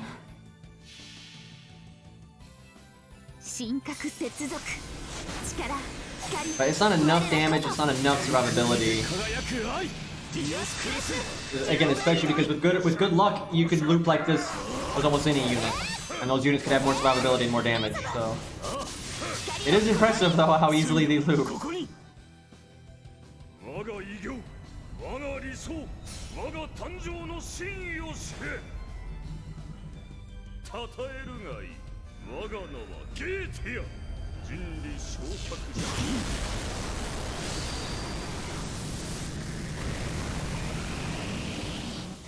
I feel like I have so much to do though. I want to test out so many units here, and I got to record a lot of videos, but I also want to move on with this account. You know, I want to actually play the account, right? So I'm torn. So if I live this turn, we'd be in really good shape because then we got our first 2 skills back at least.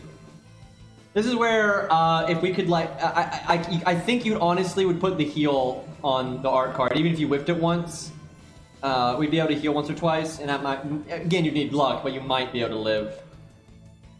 You know what? I'm gonna not do the art chain just because I'm gonna try my best to live, because if I die, there's no tomorrow anyway, right? So. そうなのね。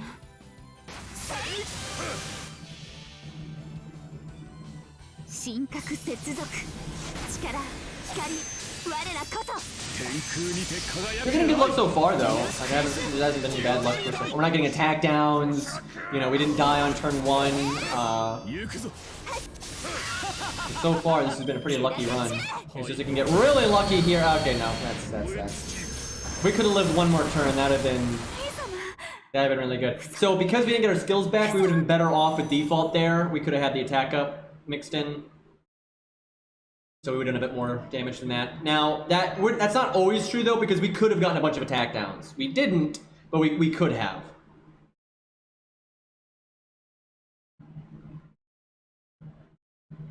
I know they need to update the Yuri Pirates. I don't really even like them, but it's just not fair. They obviously should get it. Do we have a thick caster? If we've got one, I'll try it. I don't know if we have one. That's a nice Hot Wheels, though. He'll fail because he's a night class, but he'll probably do decent. Here's Canis again. I figure we'll do Canis again next stream.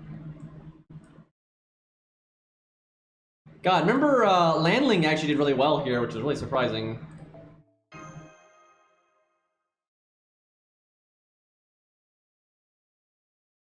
I feel like for her to have a chance, though, she needs to be, you know, thick caster. She needs to really be pimped out. You gotta have all the.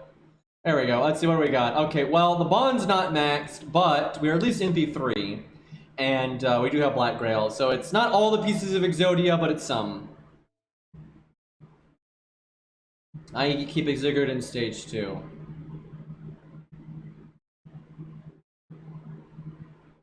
Let me think. I guess Atlas.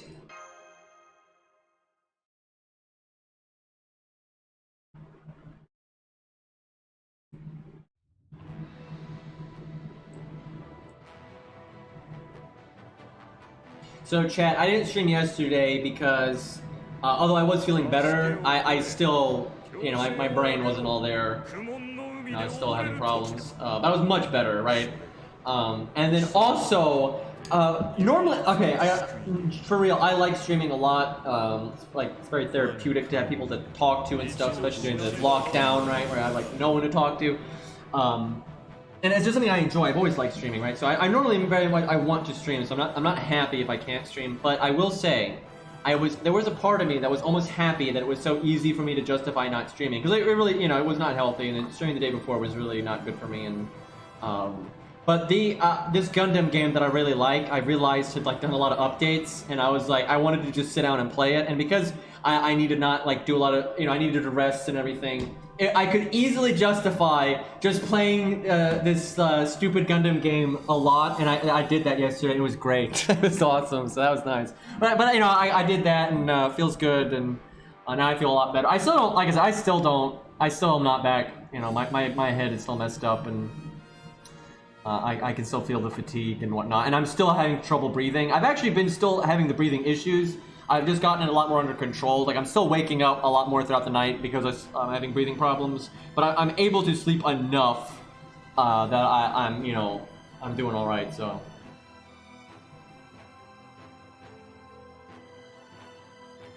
As long as I sleep good again tonight, or just passable again tonight, I'll be fine. Like, and before it was really messed up because I had gone a good like 4 or 5 days with getting basically no REM sleep. So I couldn't afford like an night of sleep where it was kind of, you know, oh, you woke up some, but you did get some sleep. You know, I was so behind on sleep.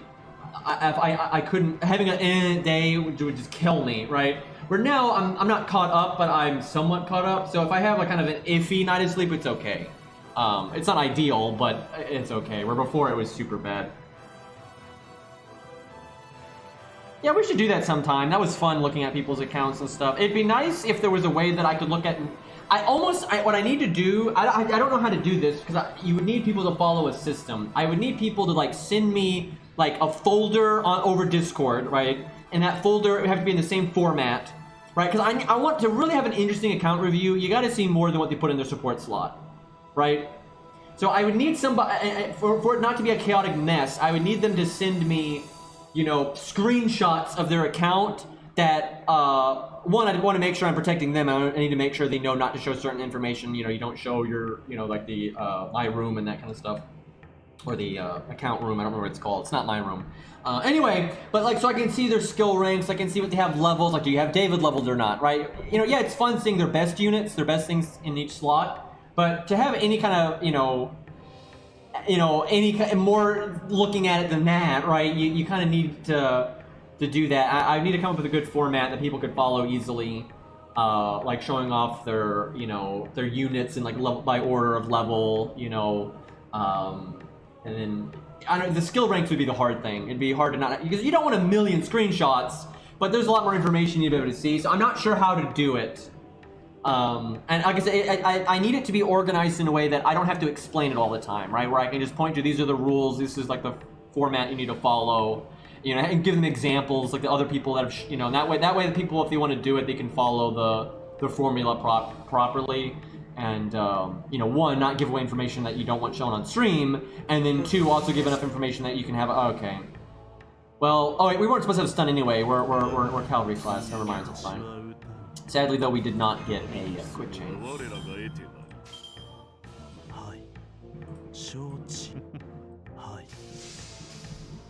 Yeah, I could be JP or an NA, it wouldn't matter. That'd actually be nice, because most of my viewers are NA, so...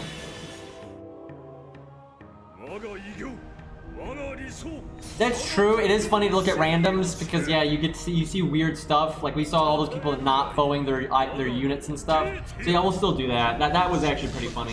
It's actually probably more funny when you do randoms like that, but I don't know, it's fun to interact with chat. I actually wish this game gave you more methods to interact with your chat, and like do entertaining things to interact with your chat.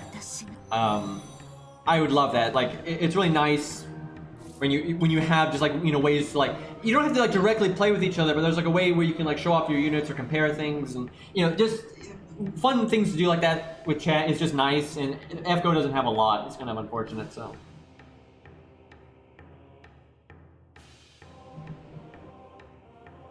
And we saw some weird things when we looked at random accounts. All right, let me. I haven't looked at her skills in a while. I need to make sure I'm not messing up. So he is king, so there is that. It's very rare that anyone gets those kind of niches here, but she does. So the NP drain is not that good, but the art up is only 1 turn. So I think I still wait to use it. Charm's not going to work, but the defense up will. The tricky part is when to use the 3rd skill. That's really tricky.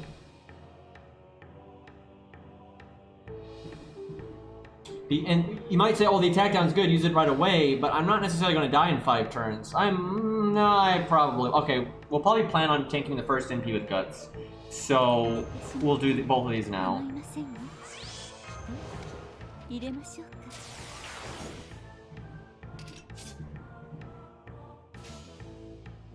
Okay, let me think. The heals on art. I want to art chain really bad here, though. I guess we art quick art. Nope, not like that. That will, the quick card will take the heal boost. Not again. ご存知のはず。 Yeah, I know her cooldown's short, but it doesn't really work that way, because it's not necessarily about how long it lasts versus its cooldown, it's more about how quickly is Goetia going to kill you.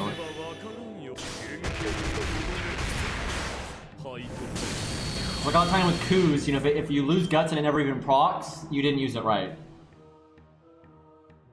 I'm gonna wait one turn. Fuck. Well, okay. I'm not gonna use my first skill because next turn is a really likely turn to be that really awkward. Will he quick charge an NP or will he not?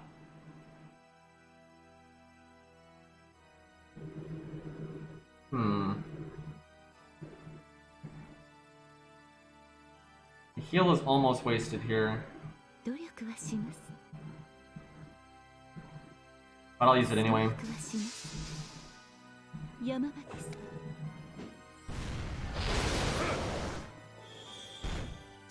Does anyone feel like because she exists, that's their excuse not to add the like absurd amount of Arabian legends and stuff?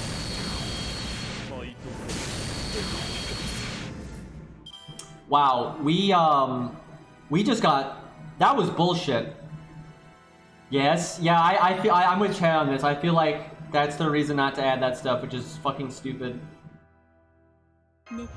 That was so unlucky, by the way. Not only did he just do what he just did, but we got triple defense. That is just, that is really cancer. That was awful, dude. It's a really good thing that she is a cavalry class, otherwise we would be dead.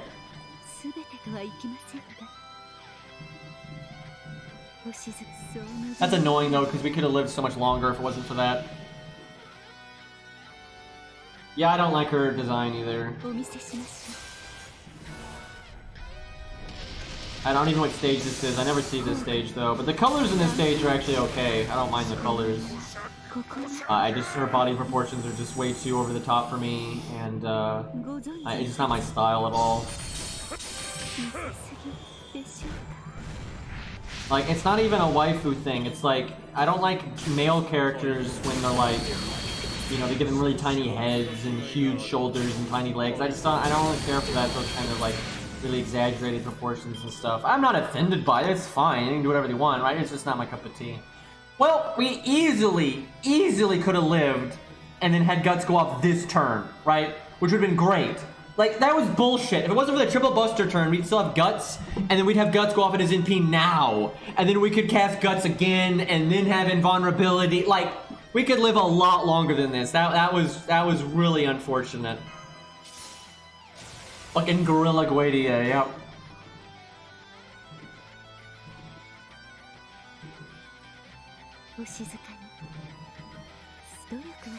Because then we could run it back, because then you'd get the attack down again, and you could heal again. But yeah, that puts us a good bit behind. That would give us a lot more recovery room, so we could get our health back up a little bit more. Not enough to, like, you know, live a long time, but probably live another turn, right? So we lost a turn from just, like, the amount of damage he did, but then we lost another turn because it kind of hurts our recovery options, so I think we lost 2 turns there.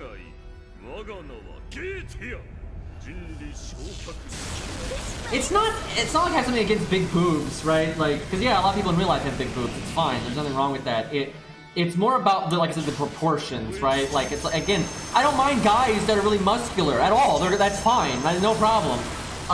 It's, you know, it's when they do the really small head, you know, tiny legs, ginormous shoulders, right? It's like that exaggerated proportions, right? When they give female characters, you know, not just big boobs, but massive boobs, but then the rest of their body's not that much. You know, it doesn't really work for me. I'm not offended. It's not a problem. It's just those really exaggerated proportions are just not my cup of tea on anything, right? It's not a female thing, just in general. I'm hoping Guts won't proc this turn because we're gonna heal. We're gonna have the defense up. Got the attack down. How can I... Okay, we can double heal up, that's good. And we might be able to live another turn here.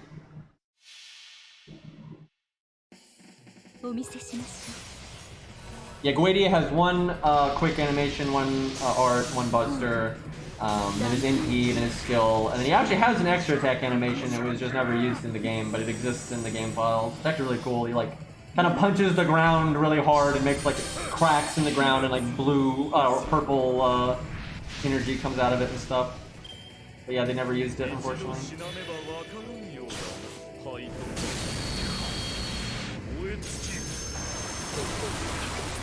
Yeah, he gives you a random art down, buster down, quick down. It's one of the three, and it's quite large, unfortunately.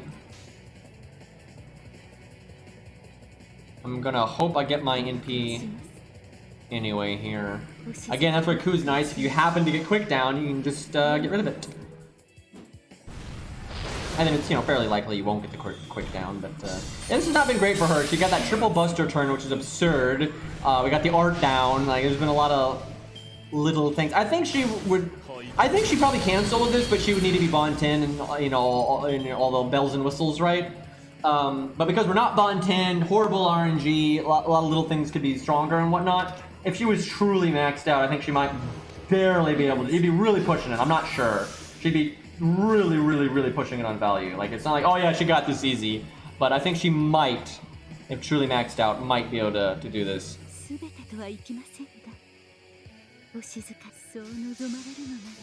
think we're donezo this turn.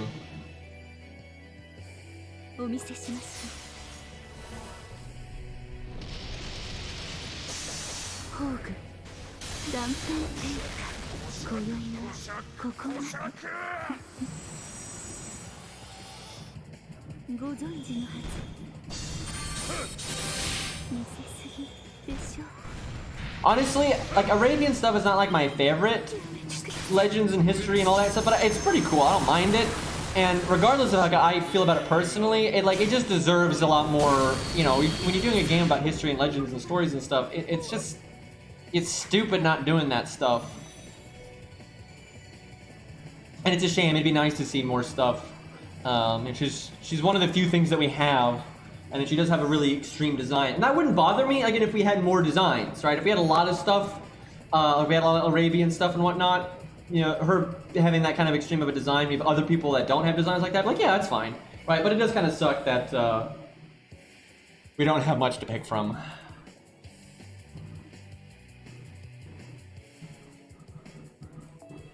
Yeah, Japanese and Chinese is definitely the most.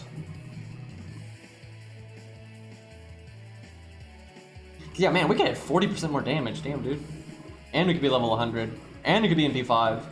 So yeah, she probably can do it if she's upgraded enough. I can't believe Hans can solo this. I'm so sure he can. He was so close, and that run was not exactly the best. I'm quite sure that he can. I'm really surprised by that. I'm so glad Ku soloed this, by the way, though. Okay, spoilers, Ku actually soloed this a long time ago. I soloed this with Ku a really long time ago, and it was on the 1 to 3 star account. When the 1 to 3 star account got here, I did manage to solo it with Ku, but it was so RNG. Like, it was so fucking RNG. It was like 10% win rate or something like that, right? That's, you know, 90% fail rate. Really bad.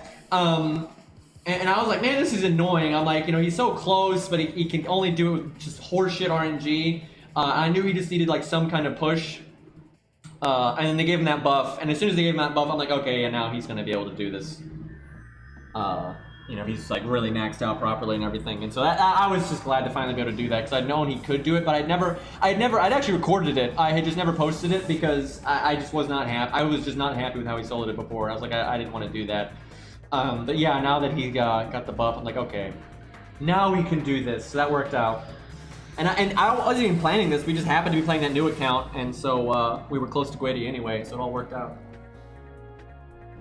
He still doesn't have a 100% win rate though. He has a pretty good win rate. I think it's like 65-70% roughly.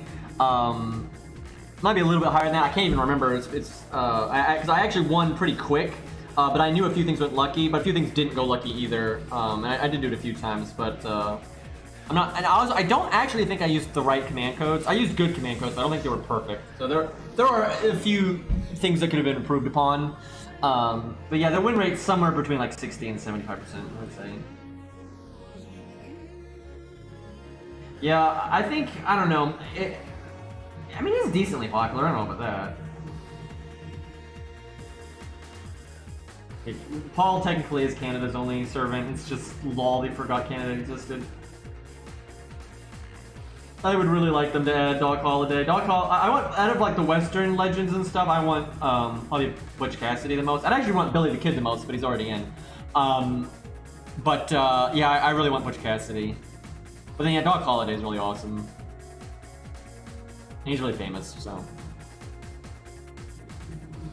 Yeah, basically the origin of Paul Bunyan, it originates from the time period where there was not a border between Canada and America. That wasn't really like a defined thing. And those stories come from around the Great Lakes, which is still, you know, both in Canada and America. So even with the border, it's still it still originates from Canada and America anyway. And then again, it was before there really was that hard border anyway. Yeah, it's both. It's over time it's become more famous in America, but it's, you know, it's a fact that it originates from both countries. It's like it doesn't matter how famous it is. It's just a historical fact if people like it or not. And not only that, but even if you wanted to say it was an American story, it doesn't change the fact that it takes place geographically in Canada and America. And so when you've got like Paul's Bond CE, it's just wrong. You know, it's not even a matter of it being a joke servant. That's just wrong, right? Like what the CE says is just incorrect. Yeah, I think NA, not because NA is not just, you know, America. It's Canada and you know, Mexico and stuff. I do think NA has got a lot of interesting, and it's sort of South America. Honestly, North and South America both have really interesting stuff. But yeah, I really think it's just, I don't want to say racism, but definitely biasm. Like where Japan just does not care about anything that has to do with guns. You know, anything even, you know, and that's like their excuse, right? It's like, oh, nothing can be famous once guns exist. That's bullshit. I mean, that's just bullshit. Billy the Kid is crazy popular, and, you know, the Red Baron is really popular. There's plenty of popular things.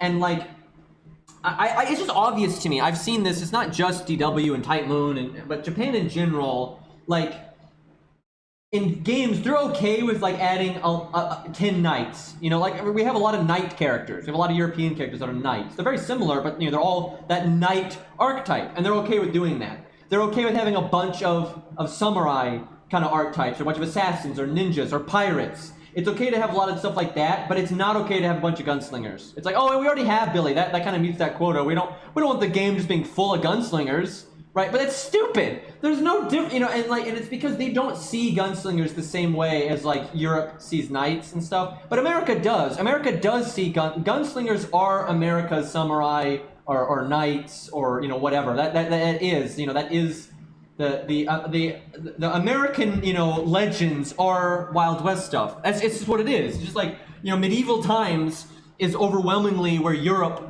you know, pulls its, you know, legends and stuff from. It's not entirely, but that's overwhelmingly where they pull it from.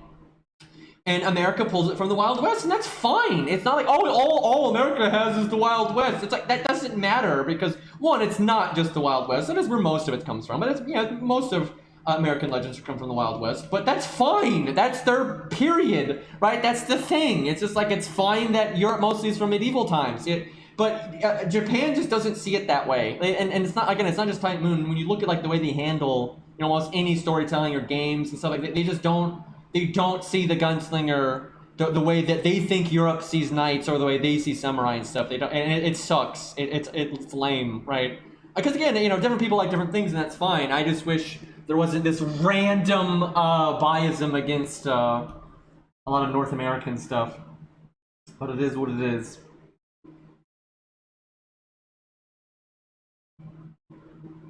Why that doesn't matter. It doesn't matter that some are older than others. That literally does not matter, right? That the age of something does not change its cultural impact.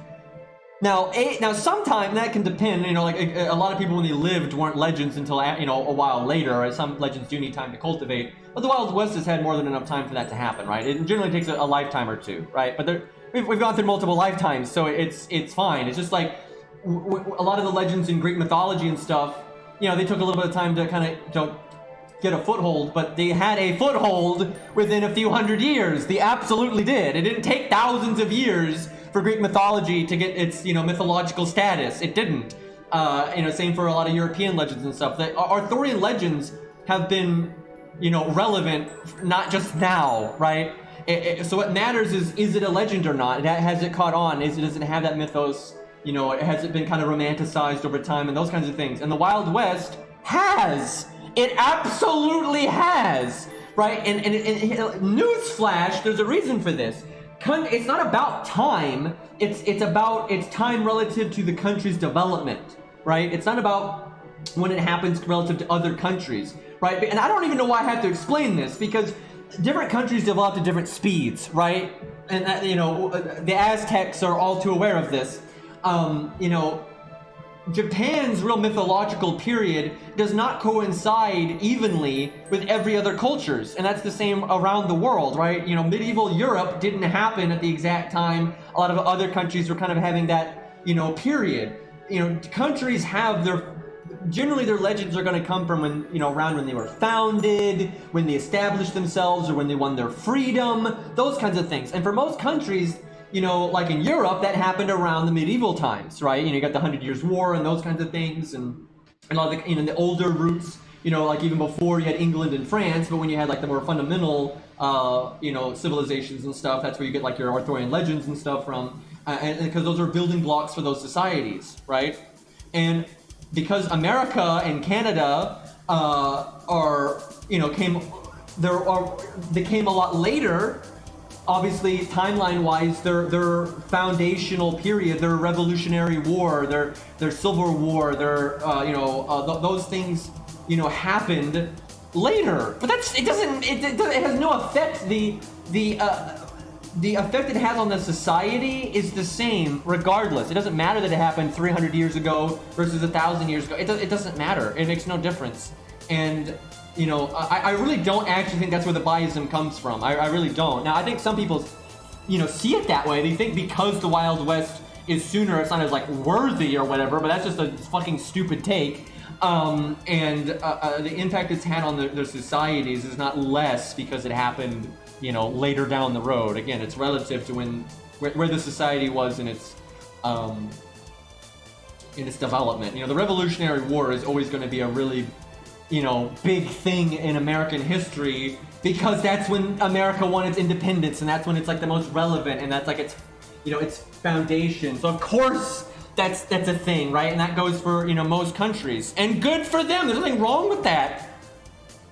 Oh god, we need more Viking stuff. Oh god, we need more Viking stuff and just Norse stuff. That whole area is just super fascinating and interesting, and it's such a shame that we haven't had more of that kind of stuff.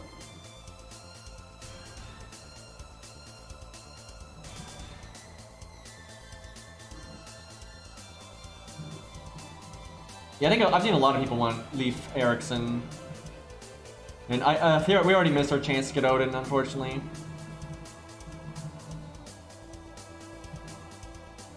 I mean, Bruce Lee's origin he's obviously not in America, but he's famous in both. But his origin is his origin. But yeah, because he's famous in both, it's kind of like the Paul Bunyan thing to a degree, I suppose. But they're never going to do Bruce Lee, by the way. I think I could see them someday doing kind of a nod, like they kind of did for Neil Armstrong, where they didn't flat out say it's Neil Armstrong, but it's kind of wink, wink, nudge, nudge, it probably is. They might do something like that, where it's like, it's a more recent martial artist that's really famous, but they won't say that it's Bruce Lee, right? I could see them doing something kind of like that. And I will say for F-Go, so never mind how Japan feels about things or how history feels about things and blah, blah, blah, blah. I will say for F-Go, I don't mind the way, and I actually think they did a good job with Billy the Kid. Whoever was, designing his kit and thinking about how it was going to play out and stuff, they did a good job. Because, it makes sense that the rules that they set for the Nasu-verse is things, get more famous with time, and the older they are, the closer they are to the age of the gods, and the closer things are to the age of the gods, generally the more powerful they are, right? So, Billy not having, crazy high stats, that makes complete sense. because you know he's a more recent servant. You know, he's not as famous globally, and that kind of thing. So that makes sense that his stats aren't so good and stuff. But they did a really good job with him, like they've done with other servants. Is we're like, yeah, because he's a more recent servant, you know, in a lot of ways he's less powerful. But then because Billy is so fucking famous anyway, and especially in America, and then because he was so skilled in life, he's still a pretty strong servant, just in very specific ways, right? He doesn't have good stats. Billy is weak stat-wise, right? Because he's so far away from the age of the gods. You know, he has no magical circuits, none of that nonsense, right? So stat-wise, he's very weak. But then he has got these really crazy abilities. He's got to this date, he has the best aim in all of, you know, Fate. Like, that's very clear by his skill descriptions and how high his rank is in marksmanship and all that. So in all of Fate, he's got the highest aim ever, right? So that's really fair, because if you look at his accomplishments in life, that's a pretty, you know, reasonable thing to do. And he's got like, you know, really, you know, he's got a really powerful NP, but it's not powerful in like numbers. It doesn't like, oh my god, I'm blowing up a building, right? It's just, you know, it's got this really good aim element and the speed slow down and, you know, all that kind of, you know, triple shot nonsense.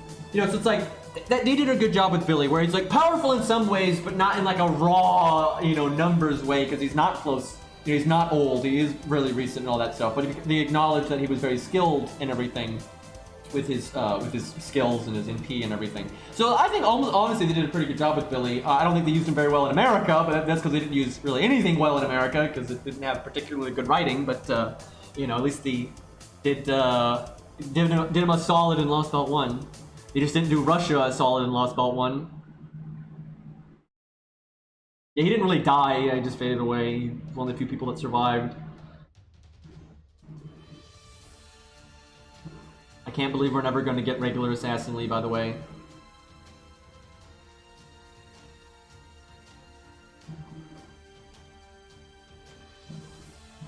They did so many things.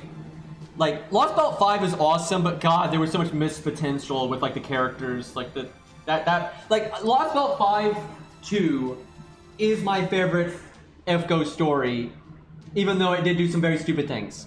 It has the best build-up, the pacing's really good, the boss fights are great, the music's amazing, the antagonist is so good. You know, there's so many awesome moments with, like, Romulus and all the different boss fights, and, you know, Black Barrel shooting people in the face and all that. And, you know, it was, and Wadim was such a good character. I loved Wadim's character arc, and like, a lot of people act like they kind of surprised that on us. They didn't. I saw that shit coming a mile away. I'm so glad I was always saying on my stream that, like, Wadim wasn't like how people were saying and stuff. And so Wadim and Canis were just awesome. So overall, it's my favorite, because Zeus was such a good bad guy, Wadim was such a great character, Canis was a really fun character, you know, the music was great, the build-up was great, you know, there was so much good about it, but it did some things dirty, right? Like, my god, they did Tesla probably the most dirty of anything ever, and they even acknowledged that connection he has with Zeus. They just didn't do anything with it. Just stupid, man, just so fucking stupid. And they didn't even, like, you didn't even get to see it. They didn't even get to, like, they didn't have any interesting power interactions. Nothing really happened in that department, right? It was just stupid. Fucking dumb, dude. Anyway, so yeah, the Tesla thing was really disappointing. And not only was it disappointing for me personally, but it's just such a stupid thing to do. Like, it was just bad. And there was a few other things like that. It wasn't just Tesla. There were some areas where they could have done a lot better. But still, overall, it's my favorite story. But yeah, it could have... As much as I like it, if they had done Tesla properly and the, you know, oh my god, like, it would have been like the best thing ever. And there were a few parts, I think, where the pacing is a little off, but overall I think they did really well. And I do wish Lost Belt 5.1 and 5.2 connected a bit better, because they have a lot of connections when it comes to, like, Wadim's character and Canis' character. Like, the character arc for Canis, you know, what happens in Lost Belt 5.1 is really important and all that. But it's like, it's a bit, the whole thing is a bit awkward with 5.1 and 5.2, because a lot of 5.1 does not connect that smoothly with 5.2. And like, if you play the stories like back to back, right, the pacing's kind of wrong there. And then, like, it's like backwards, right? Because like the main stuff with like Zeus and like just the overall story is kind of, you know, they're kind of detached, right? There's kind of like part 1, part 2, right? But then the Canis stuff is like, and Wadim's stuff is really connected.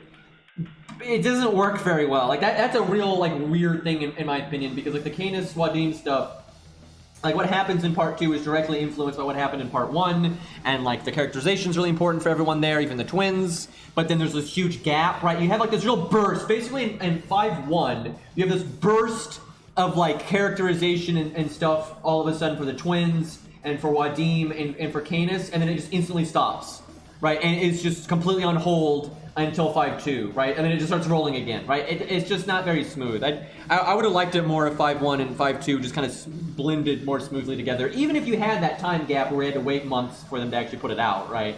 So that, you know, it's like it works when there's not a when you do have to wait, but when you look at it, if you actually sat down and read 5-1 and then read 5-2, I think it's kind of obvious they're kind of arbitrarily being separated, right? So, you know, But yeah, overall, I do like Lost Note 5-1. Like both of them, they're both good. Yeah, I'm gonna wrap up in a second here. I think we'll do.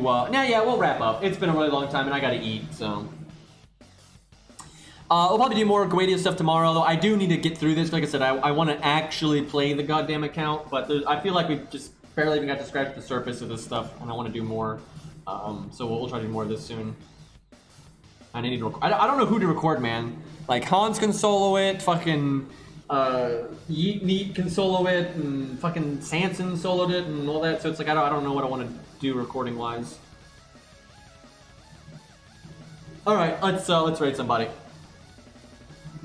I don't have the thing set up for chat versus Goetia, but that could be kind of interesting, especially if I make chat do it with a team and I don't let them cheese it. That could be kind of fun.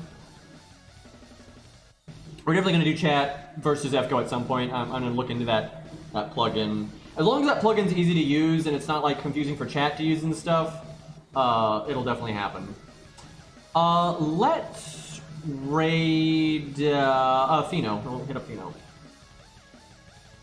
I feel like I haven't done that a little bit.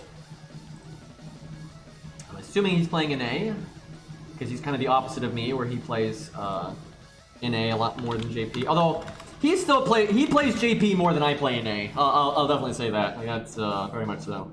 But yeah, he plays NA most of the time. All right, boys. Thanks for hanging out. That was fun. Hopefully we'll get to do more of this tomorrow. Thank you for letting me use all your units and all the shenanigans. Peace.